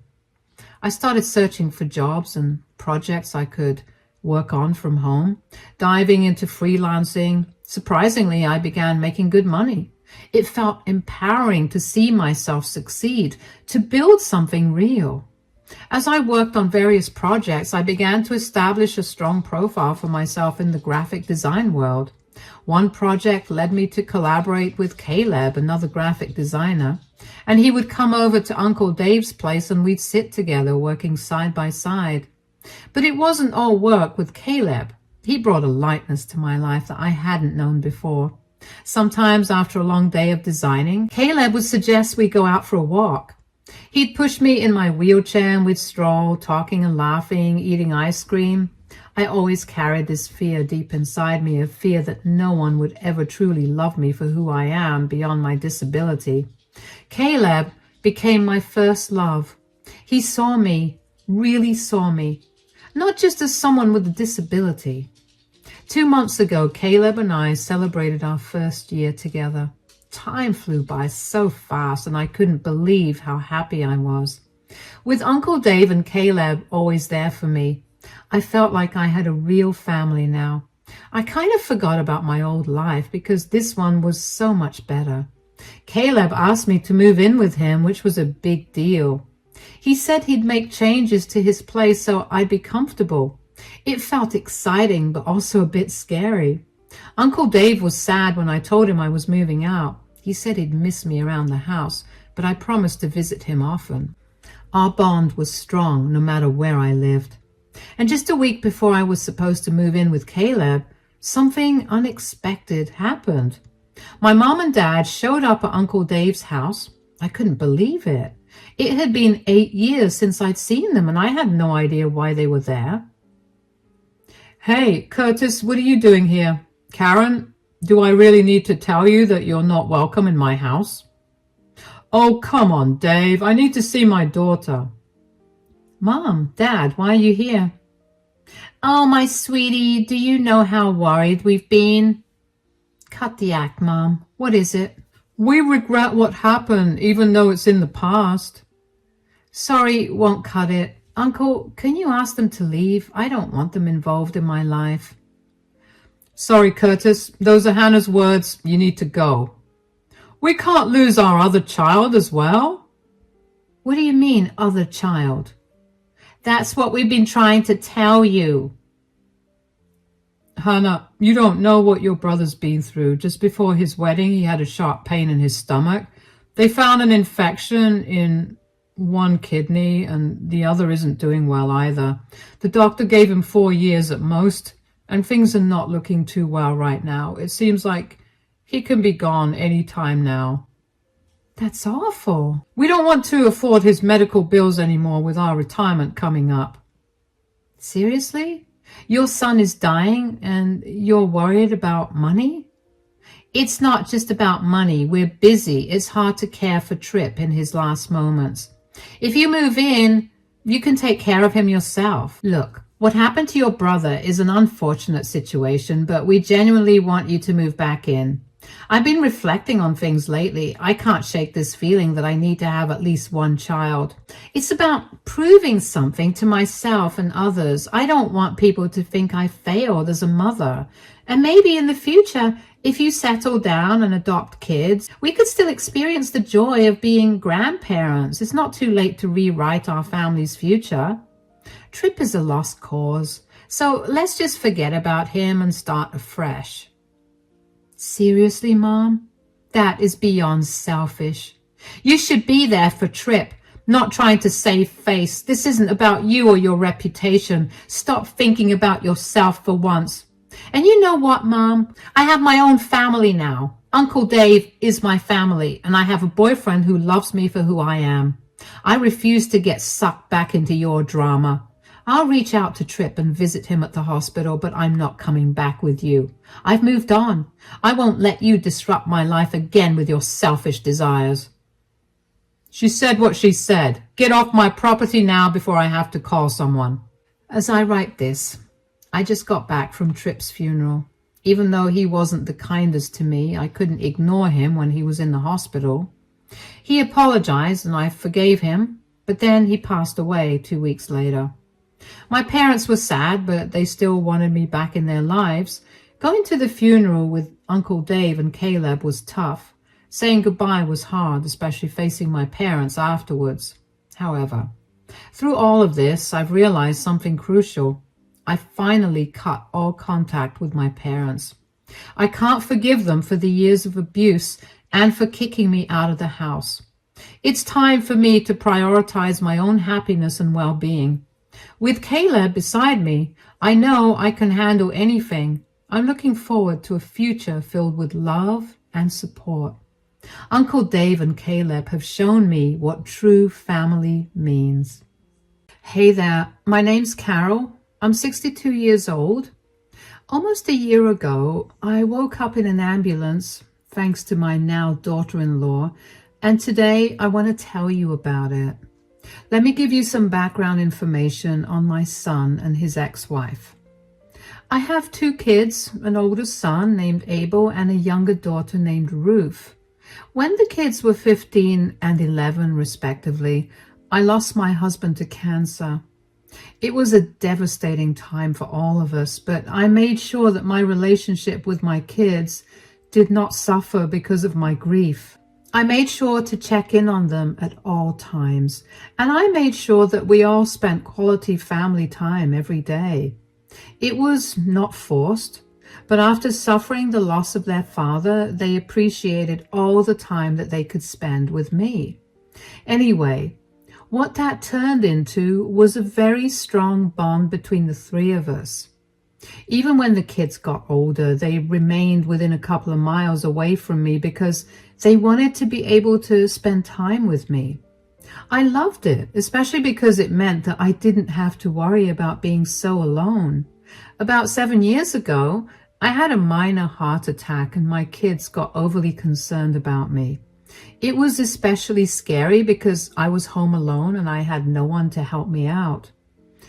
After that, my daughter, Ruth, decided that she'd take me into her place because she didn't want me to have another scare and be alone. I appreciated that a lot. But that decision did not come easy. You see, my son, Abel, and Ruth fought over who would take me in because they both wanted me to stay with them. But the fight didn't go on for too long because my daughter-in-law, Brianna, refused to let me stay at her and my son's house. A little about my son and daughter-in-law. They met when they were in college and began dating almost as soon as they met each other. Right after they graduated, Brianna got pregnant with my grandson, Reuben, so Abel and Brianna got married.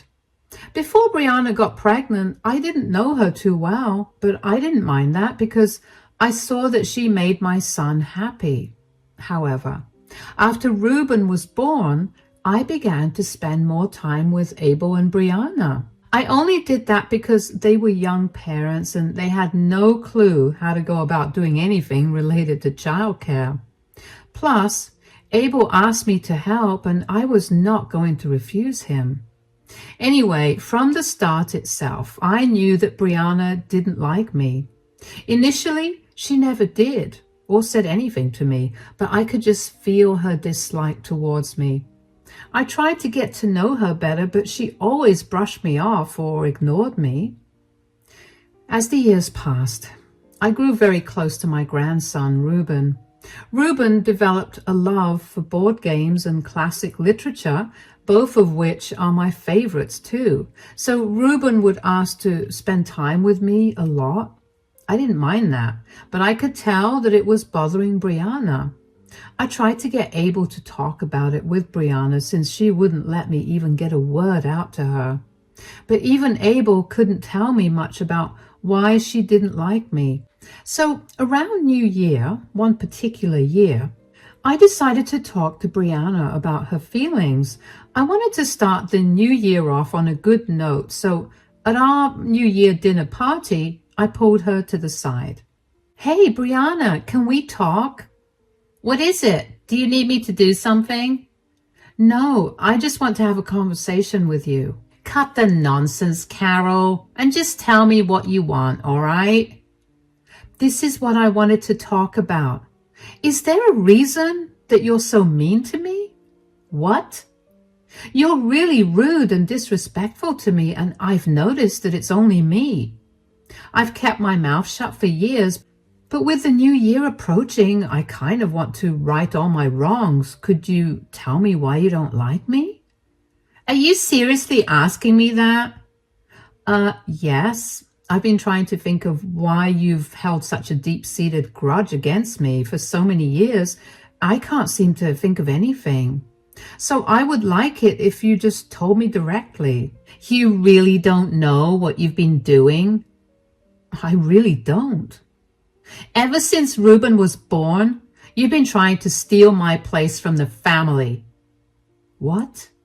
No, I haven't. Of course you're not going to own up to what you've been doing because you just cannot seem to read the room and see what you're actually doing. Brianna, I have no idea what you're talking about. After Reuben's birth, suddenly you had to come over more often.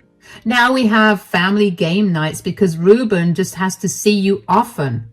Abel is even happier because you're here a lot more often. These are things my boys are supposed to be happy about because they involve me. I didn't mean to intrude on your family in any way, Brianna. Reuben and I just have a good relationship. And I have a good relationship with Abel as well. Just because they appreciate my presence in their lives, it doesn't mean yours is any less important. That's easy for you to say, but you aren't living my life.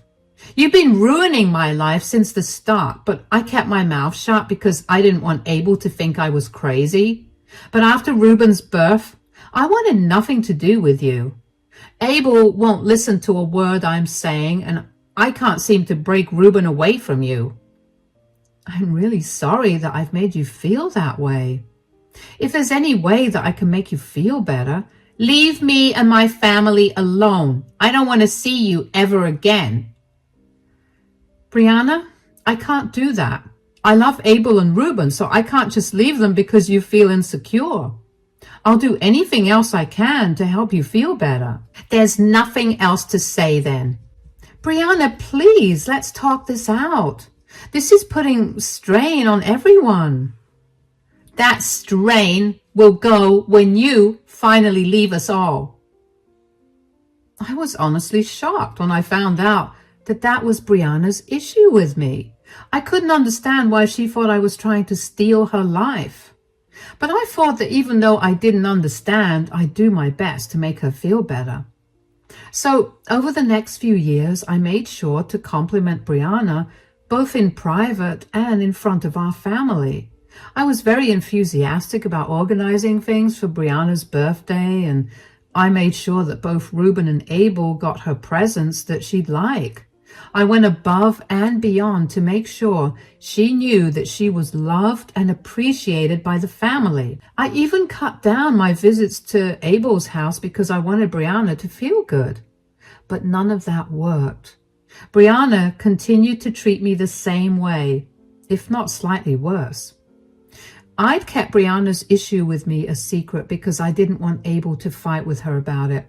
But I guess she told him herself because she was suddenly very open with her dislike for me. She'd make snide remarks at my expense and scoff whenever I complimented her. She'd refuse to eat the food I made and would always try to take Reuben away from me if I spent too much time with him. I tried my best to make her stop seeing me as an enemy, but eventually I made peace with the fact that she was always going to view me that way. What I did do instead was make sure to not let that affect my relationship with my son and grandson. As more years passed, I grew closer to Abel and Reuben, but Brianna remained as cold and distant as ever. Abel would apologize to me on her behalf, but I would tell him not to because there was nothing for him to apologize for. Time passed like that, and everybody just accepted that things would remain that way. Anyway, cut to more present times, my daughter, Ruth, had to go on a month-long training for work in another state. That meant that I'd be home alone again, and while the thought was a little scary, it had been a few years since my health scare, so I wasn't too worried about it. I was home alone for around 5 days when Abel called me out of the blue in the afternoon. Hi, Mom. Hi, darling. How are you doing? Is everything all right? Yes, of course. I was just calling to check in on you because Ruth is away and you're alone at home. I'm okay, but I guess it's a little lonely. Yeah, I figured that was the case, and that was why I called you. I wanted to ask you if you wanted to come and stay with us. I don't know if that's such a good idea. Why? I mean, you're going to have company here, plus Reuben would love to spend some more time with you. I know, but Brianna and I don't exactly have the best relationship, you know that. I'm sure she won't mind. Did you at least run this idea of yours by her? Not really, but I've dealt with her calling her parents over to stay with us out of the blue, so I'm sure she won't mind this either. I mean, you're old, not in the best of health, and all alone at home. That should warrant some concern. You're right, but I don't want this to cause any harm to your relationship. Mom, you worry too much. I promise you nothing bad will happen, and even if it does, I'll take care of it. I know Brianna well enough to know how to get her to stop being upset. Yeah, but what if she does something to me? She's never stopped herself from being mean to me, but what if me coming to stay with her throws her off the edge or something? Mom, I mean this in the nicest way, but you sound kind of crazy. Brianna would never hurt you, but since you're worried about it, I promise you that I'll do my best to make sure nothing happens to you. And if something happens, I'll deal with Brianna accordingly. Still, do you not want to come over? Because you can just say that. You don't have to make excuses. I was just looking out for you. Oh no, sweetie, I'm not trying to make excuses. I'm really touched by your concern, and I'm so glad that you thought of me like this. You know what? I'll take you up on your offer. Really? That's great. Reuben is going to be so happy to spend time with you. I'm excited to spend time with him too. I'll come and pick you up in the afternoon tomorrow at around 3. All right. Thank you again for offering to let me stay with you. Of course. You're my mother and I want to take care of you. Take care, Mom.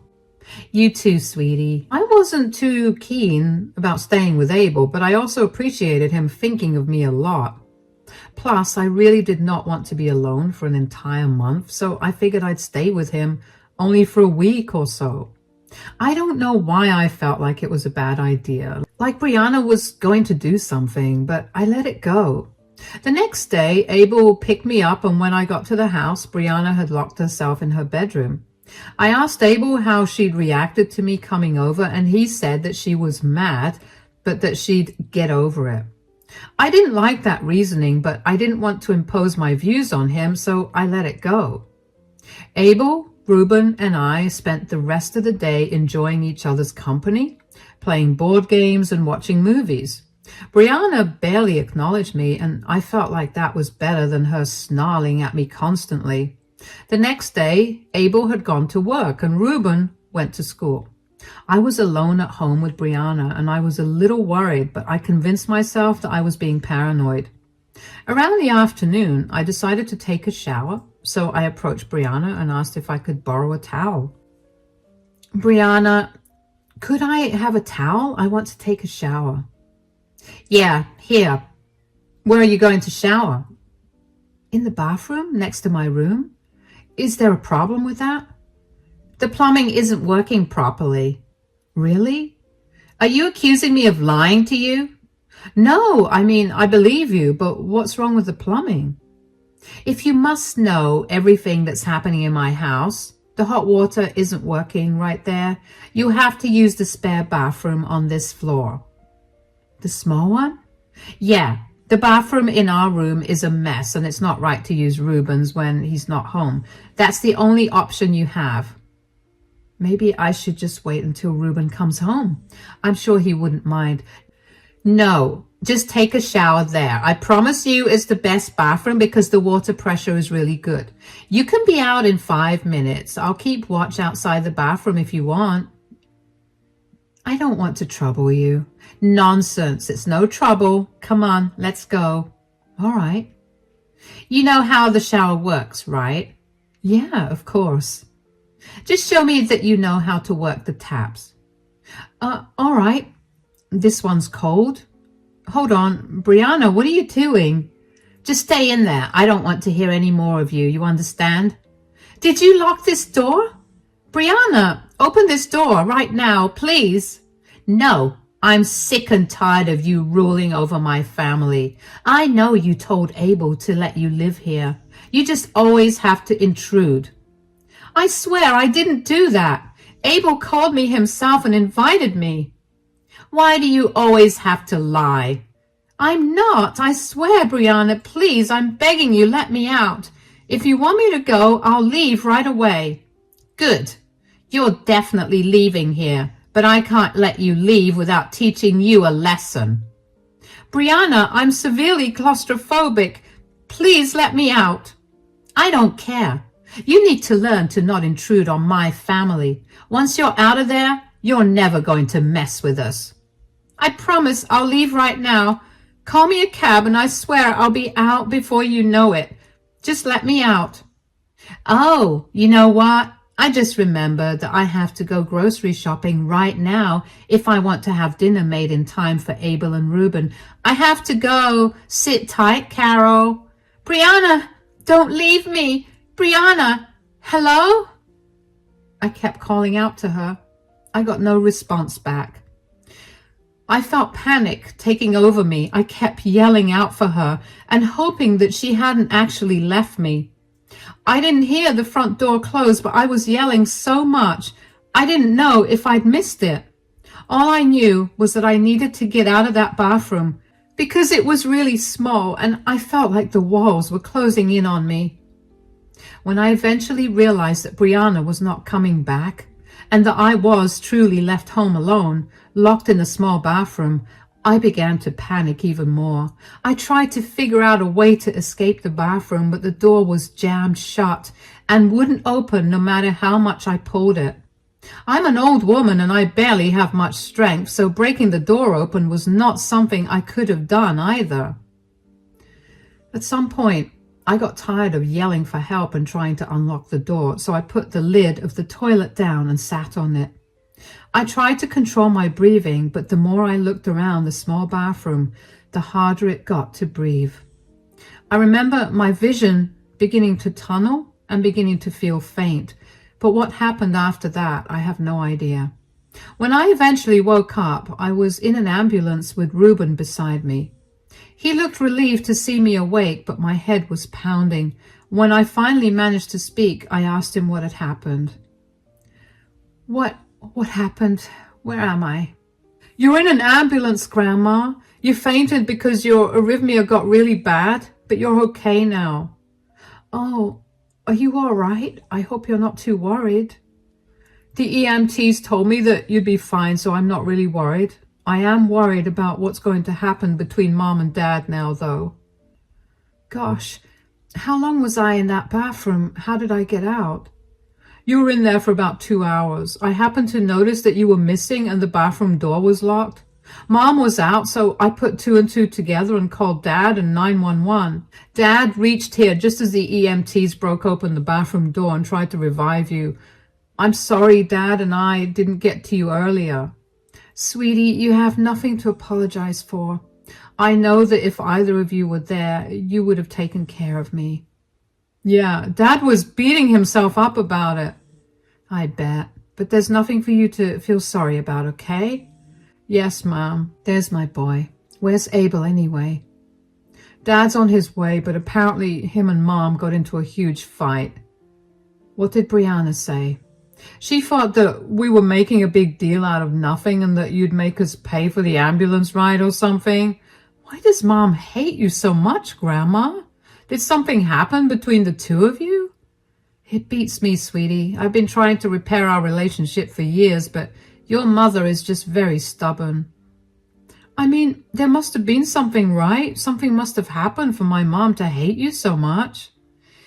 I've been trying my best to recollect if I did anything to Brianna, but I really can't remember anything. I've asked your dad to talk to her and tell me what her issue is with me, and she didn't tell him anything other than she thinks that I'm stealing her place in the family. What? That sounds insane. Yeah, that's what I said too. I tried to show her that her place in the family was very much valued, but that didn't change anything. So she risked your life by locking you in a bathroom for hours because she was jealous? Dad is definitely not going to be okay with any of this. We may have to come to stay with you. Oh, I hope this does not destroy Abel and Brianna's marriage. The last thing I want is to be the reason for their breakup, especially because you'll be struggling a lot then. I don't think I'll be struggling. I much prefer my dad, and I'm sure I'll get to choose who I want to live with. Anyway, how about we stop talking about this right now? We've almost reached there. Could you do me a favor and not tell Dad about our conversation? Of course, sweetie. We reached the hospital shortly after that. The doctors ran a few tests on me to make sure that my heart was fine. In the middle of all of that happening, Abel came rushing into the ER. He looked terrified, but when he saw me looking alive and fine, he calmed down. He kept asking me if I was okay, and after asking me for the 10th time, he finally believed that I was doing okay. Thankfully, my reports also said the same thing, but the doctor advised me to stay for one night so that they could monitor me. Abel and I thought it would be best for me to stay there for the night. Abel offered to stay the night with me, but I told him to go back home and feed Reuben some proper food. Abel told me that he didn't feel like going home and asked if they could crash at Ruth's place instead. Of course, I gave them the keys, and after they made sure I was settled in, they left to go back. I slept pretty soundly that night, and when I woke up the next morning, Abel was already standing by my side. He told me that he'd be dropping me back home and that Reuben would be staying with me for a few days because he needed to get some things straightened out with Brianna. I told him to take it easy on her, but he told me that he had to be blunt with her because he was tired of her treating me badly for so long. I didn't intrude much because I figured it was not my place to say anything more. I was glad that I got to spend time with Reuben, who seemed a little lost in thought. He later confided in me that when he saw me lying unconscious on the floor, he thought that I had passed, and it scared him really badly. He cried for a good while, and it made my heart break. I consoled him the best I could and did everything I could to reassure him that I wasn't leaving to go anywhere for a long time. A few days later, Abel came over to pick Reuben up. He seemed calmer than the last time he saw me. I asked him what he'd done or said to Brianna, but he just told me that he had done what needed to be done.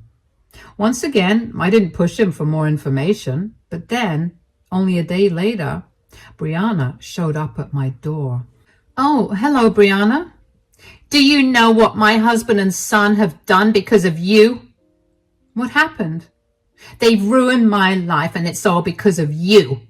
Excuse me? How do I factor into any of this? You were the one who just had to make a big deal out of being locked in.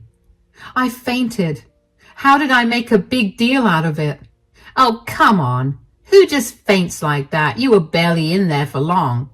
Brianna, I'm very claustrophobic, and the anxiety of that made my heart almost give up. I did not make a big deal. You've always had it out for me, haven't you? You're just jealous that I got to have a better life than you did. I have nothing against you. Whatever happened to you? I have no idea why you're so mad at me. I lost my job. I lost the respect of all my friends and family, and most importantly, I lost my husband and son. They don't want to be around me anymore, and Abel asked me to move out by the end of this month. What? Are you finally happy now? You got what you've always wanted. Brianna, I have done nothing but my best to make you feel like I was not trying to take your place. I let every mean thing you did against me go because I didn't want to ruin our already fragile relationship. I didn't even yell or confront you about you locking me up in your bathroom. Why would I be happy about this? You're the one that's had it in her head that I want it out for you. Because you have. Why did Abel and Reuben always want to spend time with you then? You were feeding them lies about me so that they would hate me. You need to stop thinking Abel and Reuben are stupid. Abel was old enough to know right from wrong, so even if I was talking bad about you, his wife, whom he adored, he would know better than to hate you over that. And if Reuben so much as tried to show dislike towards you because of me, Abel would have approached me and told me off. You brainwashed them. I didn't do anything to them. I really am sorry that you spent all this time thinking that, and that you're suffering right now, but I can tell you that I played no role in any of this. I did my best to be a good mother and grandmother. I get that you're very insecure, but you can't put that on me. You need to take this time to figure out your issues and then move on. I will prove that I'm right. Goodbye, Brianna. Take care. I didn't know what Brianna thought she was going to prove, but I knew for a fact that I did nothing wrong to her or to my son and grandson. I never tried to get in their way or disrupt their family. And even if I was doing that, why did Brianna think that the best way to put me in my place was to lock me up in a small space and leave me there? Brianna's lucky that I haven't pressed charges against her, but I was curious about what Reuben and Abel had done to make her so mad. After I was sure that Brianna left my porch, I called Abel and asked him what had happened. Abel told me that he had done what he had promised me. He dealt with Brianna because she'd harmed me. At first, he didn't give me the details of what this dealing included. But after I prodded him a little more, he opened up and told me. After I got discharged from the hospital, Abel went back home and confronted Brianna about what she'd done to me. He'd recorded the conversation and got her to confess that she'd locked me, someone with a heart problem and severe claustrophobia, in a small bathroom because she did not like me. Now, Brianna worked as a nurse. I know you'd expect her to be more understanding of my condition, but she wasn't. So Abel sent the recording of her confession to her superiors, along with my medical bills and my doctor's report from the day, as further proof of Brianna's negligent behavior. Her superiors did not like that and fired her. To add further insult to injury, Reuben told everyone about what she'd done to me, including his maternal grandparents, Brianna's parents, and they were horrified and disgusted with her behavior and refused to help her out when she went to them to ask for help, since she was getting divorced and had no job. I did feel a little bad for Brianna, but I also knew that this was better than whatever she'd face if I pressed charges against her. I mostly only felt bad for Reuben because I felt like I was somehow responsible for breaking his family up. But both Abel and Reuben assured me that that was not the case. They'd been tired of the way Brianna had been treating me, and they told her many times to stop. Her hurting me was the last straw for them. Abel realized that he did not want to be with someone who could so easily put someone else in harm's way just because they were jealous or angry with the other person. Reuben told me that he'd never really developed a bond with his mother because she never spent any time with him. So even though she was not going to be around as much, he wasn't going to miss her. It's been almost a year since all of this went down, and Abel and Brianna have finally divorced. Brianna made the divorce a nightmare for Abel because she chose to fight for every little thing. And eventually, she ran out of money to pay her lawyer, so they settled the division of their assets outside of court. I haven't heard much about Brianna, but I do know that she moved to another state because she struggled to find a job in ours.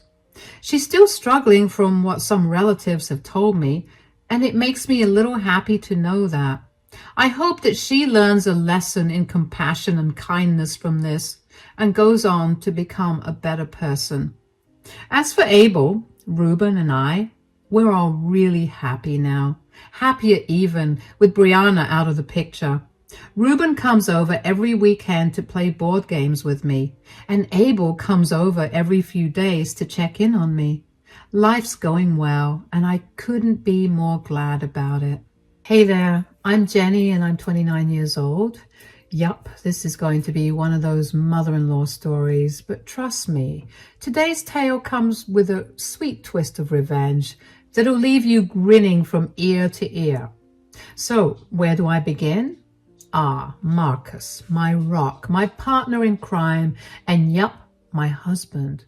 We'd been rocking this marriage boat for a solid year now, but our journey began way before that. Picture this. It was a typical rainy day, and there I was stuck in line at the grocery store, fumbling with my umbrella like a lost puppy. And that's when I bumped into him, literally. Enter Marcus with his charm. He helped me pick up my scattered groceries, and before I knew it, we were chatting like old pals. It turned out that he lived just a few blocks away from me. Fate, right?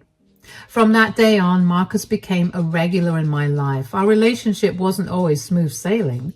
We had our fair share of ups and downs like any other couple, but through it all, Marcus was my constant. But then came the moment of truth, meeting his family. So Marcus already gave me the lowdown on his family. Tracy, his mom, well, let's just say she could be a bit of a challenge. Marcus warned me about her and said that she had a tough past that made her a little rough around the edges. His dad passed away a couple of years before I met him in an unfortunate accident, so it was just Marcus, Tracy, and his younger brother Austin, who was fresh out of college when I first met him.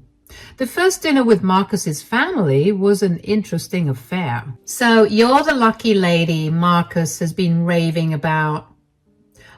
Yeah, that's me. It's nice to finally meet you, Tracy.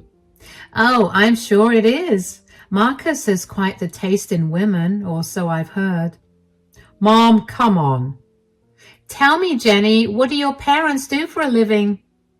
Well, my dad's a plumber and my mom works in a bookstore.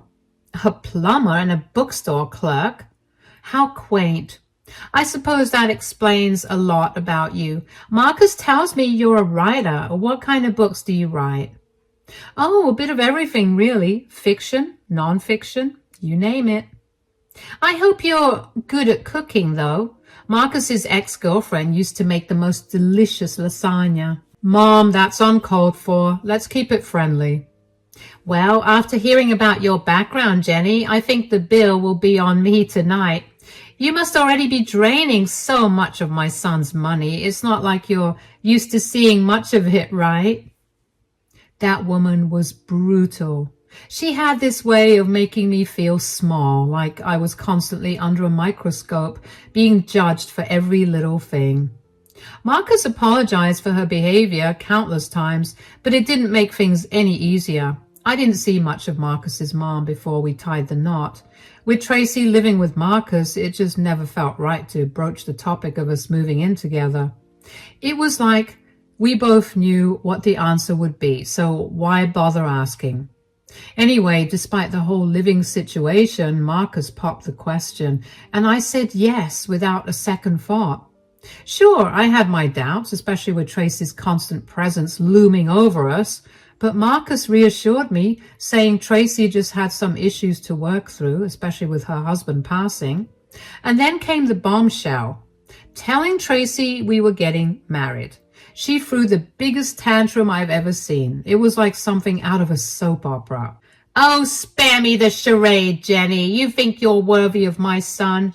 You with your poor background and your pitiful excuses for accomplishments. He deserves better than a woman like you. You're nothing but a gold digger. And as for this wedding you're so keen on, don't even bother. I won't lift a finger to help plan it.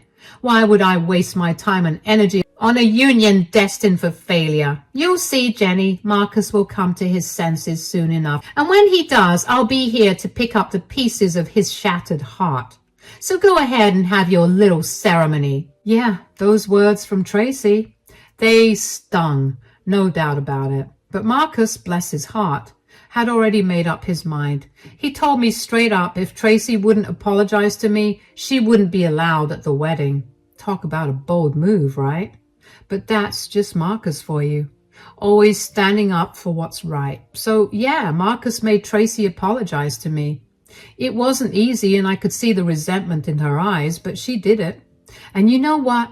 I decided to give her another chance. Call me crazy, but I saw a glimmer of hope there. The wedding day rolled around, and despite all the drama, it was a happy day. But it also meant officially moving in with Marcus and Tracy. I was still so confused, questioning everything from saying yes to Marcus to the whole idea of marriage itself. But Tracy's apology seemed to change things, at least for a little while. Life settled into a routine. Marcus would leave for work in the early hours, leaving me alone with Tracy. And let me tell you, those mornings were anything but peaceful. Tracy had this way of getting under my skin, like she was constantly testing my patience. From passive-aggressive comments about my cooking to questioning my choices about pretty much everything, she made sure I knew who was in charge. And then there were the little things like rearranging my meticulously organized kitchen cabinets or accidentally spilling wine on my favorite blouse. It was like she was determined to make my life as difficult as possible. But perhaps the worst part was the constant criticism. Nothing I did was ever good enough for Tracy, whether it was how I decorated the living room or the way I folded the laundry. She always found something to nitpick about. And don't even get me started on the snide remarks about my career. According to Tracy, writing was just a hobby, not a real job. But despite it all, I tried to keep the peace. I didn't want to cause any tension between Marcus and his mom. Tracy always seemed to bring trouble into our home, but things had gotten worse. 2 months into our marriage, when Marcus got a promotion, I was thrilled for him. But that night, as I lay in bed, Marcus came in with a serious look on his face. Well, I had a chat with Mom earlier, and she said something that got me a bit worried. Oh, what did she say? She mentioned that you're not too happy about my promotion. Is that true? What? No, Marcus, that's not true at all. I'm thrilled about your promotion. Why would she say something like that? That's what I was wondering too. She also mentioned that you've been talking to your friend about me, saying some not so nice things. I can't believe she'd say that. Marcus, I might have expressed some concerns to my friend, but I would never speak ill of you behind your back. I was just worried about how things might change with your new role at work, but I'm proud of you. I knew there had to be some misunderstanding. The next day, after Marcus left for work, I knew I had to confront Tracy about eavesdropping on my conversation with a friend. But when I brought it up, Tracy completely ignored me as if it had never happened. Around the time of Marcus's promotion, he wanted to throw a party for his colleagues. I offered to cook for everyone, which Marcus thought was a lovely gesture. I made sure to be extra cautious because a couple of his co-workers were allergic to peanuts. But despite my efforts, something unimaginable occurred at the party. One of Marcus's co-workers started having an allergic reaction, but luckily, he had his EpiPen with him. However, the second co-worker's reaction was severe, and they had to be rushed to the hospital to prevent any further complications. The atmosphere at the party turned tense, and no one felt like eating after that.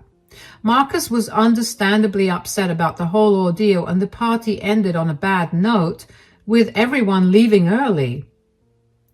Marcus, we need to address what happened at the party. I hate to say it, but Jenny was incredibly irresponsible. I already told you she was not happy about this promotion, and she found a way to ruin your day. What are you talking about? Jenny did everything she could to ensure the food was safe. Someone ended up in the hospital.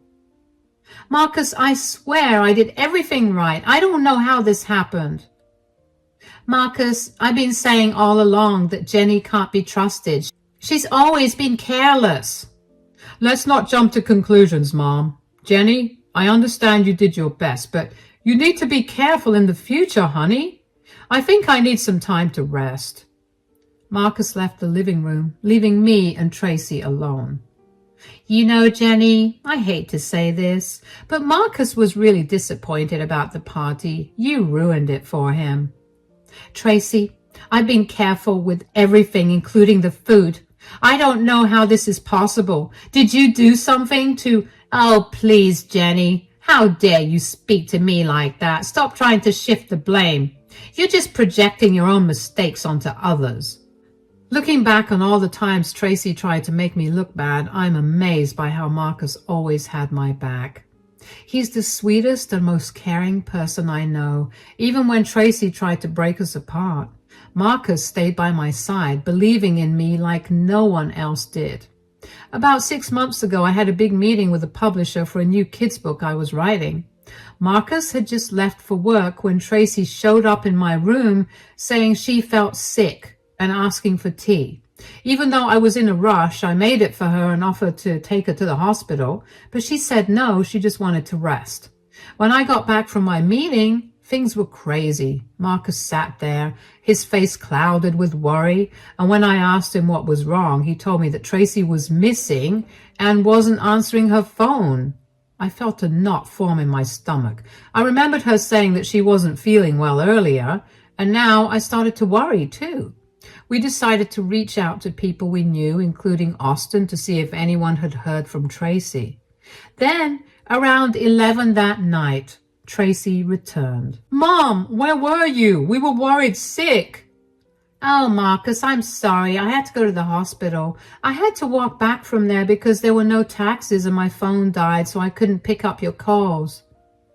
"I offered to take you to the hospital. Why did you say no?" "Before Jenny left for work, I begged her to take me to the hospital, but she refused. I had to go alone." "Jenny, is this true?" "That's not what happened." "I'm not lying, Marcus. Jenny is just trying to cover up for her negligence." "But Jenny has always been honest with me." After that incident at the hospital, things got really tense. It was Marcus's mom against his wife, and I couldn't blame Marcus for feeling torn. He'd known me for only 4 years compared to his whole life with his mom. It would have been easy for him to doubt me, even though he was trying not to. He knew his mom could be difficult, but why would someone go to such lengths to lie and put someone else down? It didn't make sense. Anyway, after that, everything took a different turn. After my meeting, my publisher asked me to co-write a book with another writer, Cole. Suddenly, we were co-workers. It was a big change. Tracy, on the other hand, stayed in her room. Ever since the hospital incident, Tracy and I hadn't really been talking, so I didn't bother telling her that I was working with Cole. Just as Cole was about to leave, Tracy barged into my study without knocking. "What's happening, Jenny? Who is this?" "Calm down. It's just a work thing. Let me introduce you. Tracy, this is Cole. He's the guy I'm writing my book with." "Nice to meet you, Tracy." "Well, I'm Jenny's mother-in-law. I hope you know Jenny is already married. Also, Jenny, why don't you have the ring on your finger?" I must have taken it off while showering earlier. I didn't realize I forgot to put it on. "Well, it was nice meeting you, Tracy, but I was actually just leaving." "All right, then. If you guys are writing the book together, I think I'll be seeing more of you, Cole." "Yes, definitely." Interesting. And Marcus knows about all of this?" "Yes, I already told Marcus about it." "All right, just making sure everyone's on the same page." After that incident with Cole, I tried to be careful. I didn't want to give Tracy any reason to cause trouble between me and Marcus again, but she got out of hand. It felt like she was always watching me, especially when I interacted with other men. It was like she had a new approach to targeting me. She made me feel like I was doing something wrong just by talking to other men. One time, Marcus's friend came over to help fix something in the house. Tracy hovered around us the whole time, making me feel uncomfortable. Another time, Austin was visiting, and we were all sitting in the living room chatting, and Tracy kept making snide comments about how friendly I was being with him. It was so embarrassing, and Marcus noticed it too. I could tell he was getting frustrated with his mom's behavior. Being around Tracy was really tough for me. I didn't want to bother Marcus with it because he had a lot going on with his new role after the promotion, so I hoped Tracy would just get bored of trying to catch me doing something she didn't like. But everything changed 2 months ago on my birthday. Marcus suggested we throw a party at our house and invite our close friends and family, and I loved the idea. Tracy hated it, of course. She didn't like the spotlight being on me, but I tried to ignore her negativity and focus on the party. On the morning of my birthday, I found Marcus had already made my favorite breakfast for me. Tracy was there too, sitting in the living room and giving me angry looks. But I didn't let it ruin my day. After breakfast, Marcus disappeared upstairs and returned with a small present. Tracy watched the whole situation intently, and when I opened the gift, tears welled up in my eyes. Inside was a cute vintage necklace, but that wasn't the only surprise I had. I'd been keeping a secret for 3 days. I found out I was pregnant just 3 days ago. I had noticed some symptoms and took 2 pregnancy tests to confirm. Even my friend, who's a doctor, confirmed it. I wanted to have a little surprise for Marcus on my birthday as well. I was supposed to reveal the news later that night after the party, but the emotions overwhelmed me. Oh my, Marcus, the necklace must have set you back a pretty penny. She's worth every cent, Mom. Jenny's the best thing that's ever happened to me, and she deserves the world. Marcus, I have something to tell you, but I was planning to wait until later. But there's no other way to say this. I'm pregnant.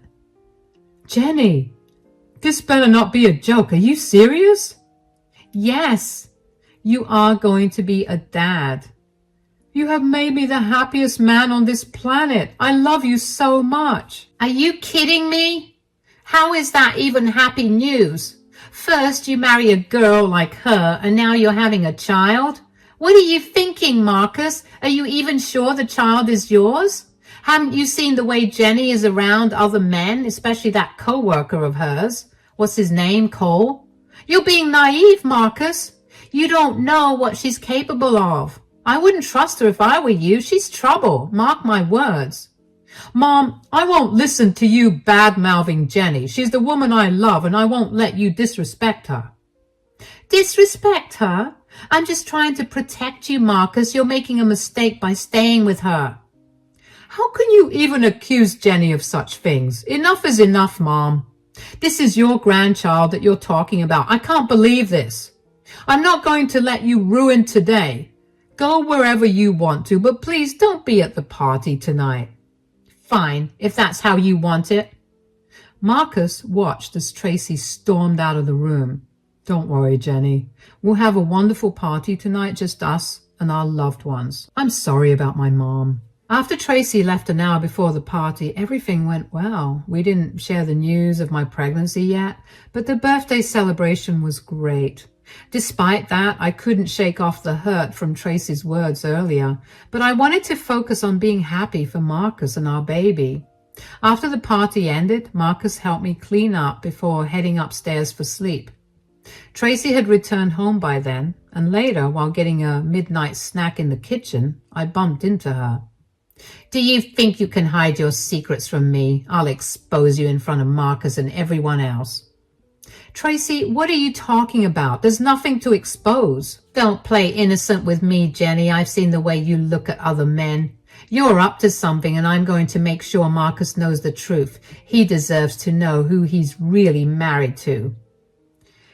I could tell that Tracy was deeply hurt after being asked to leave the birthday party, so when she lashed out at me with harsh words, I tried to brush them off.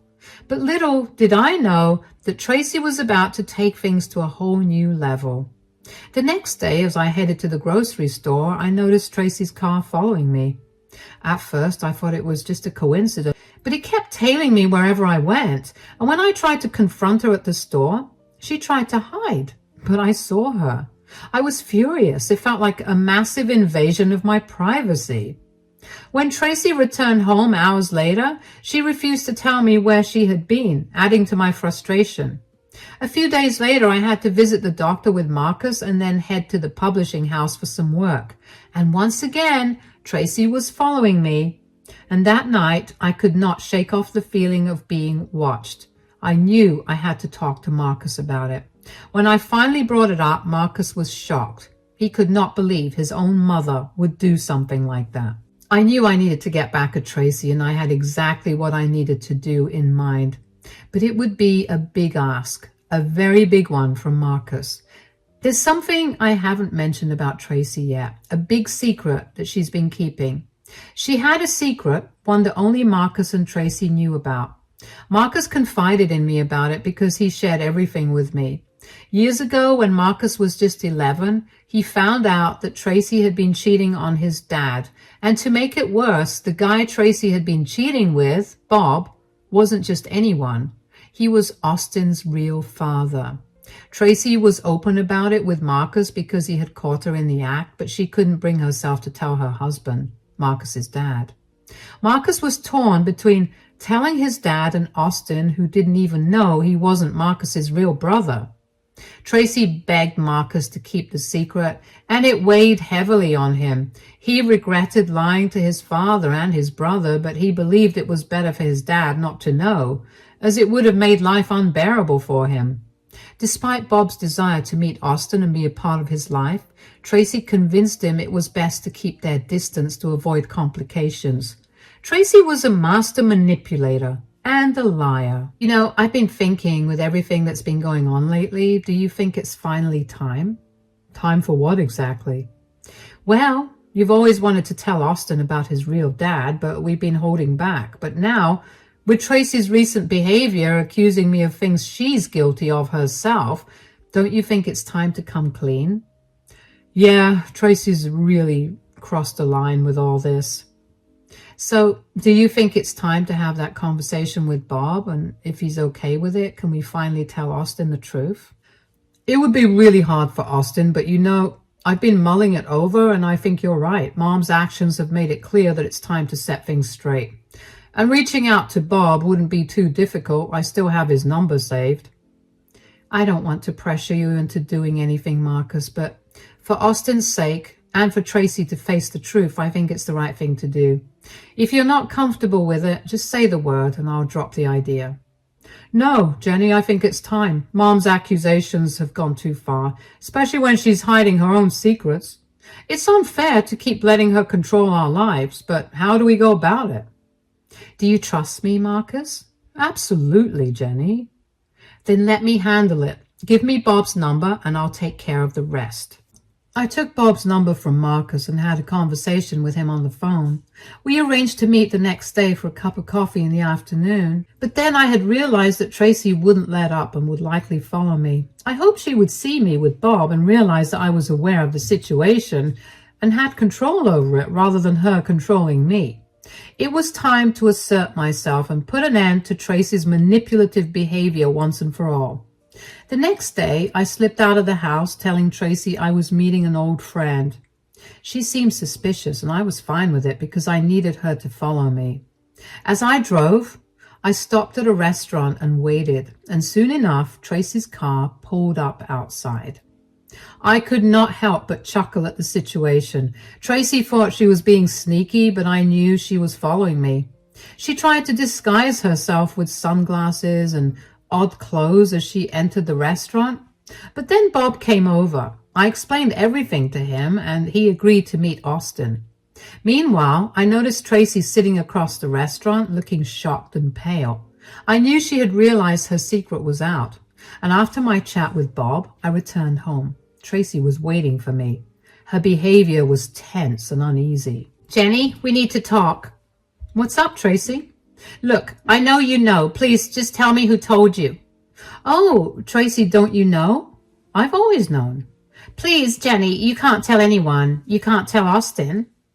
Why should I keep your secret after everything you've put me through? Jenny, please, I'm begging you. I'll do anything. Anything? Like apologize for all the lies and manipulation? Yes, anything. Just please don't tell Austin. You've treated me like dirt since the day we met, Tracy. Why should I do you any favors now?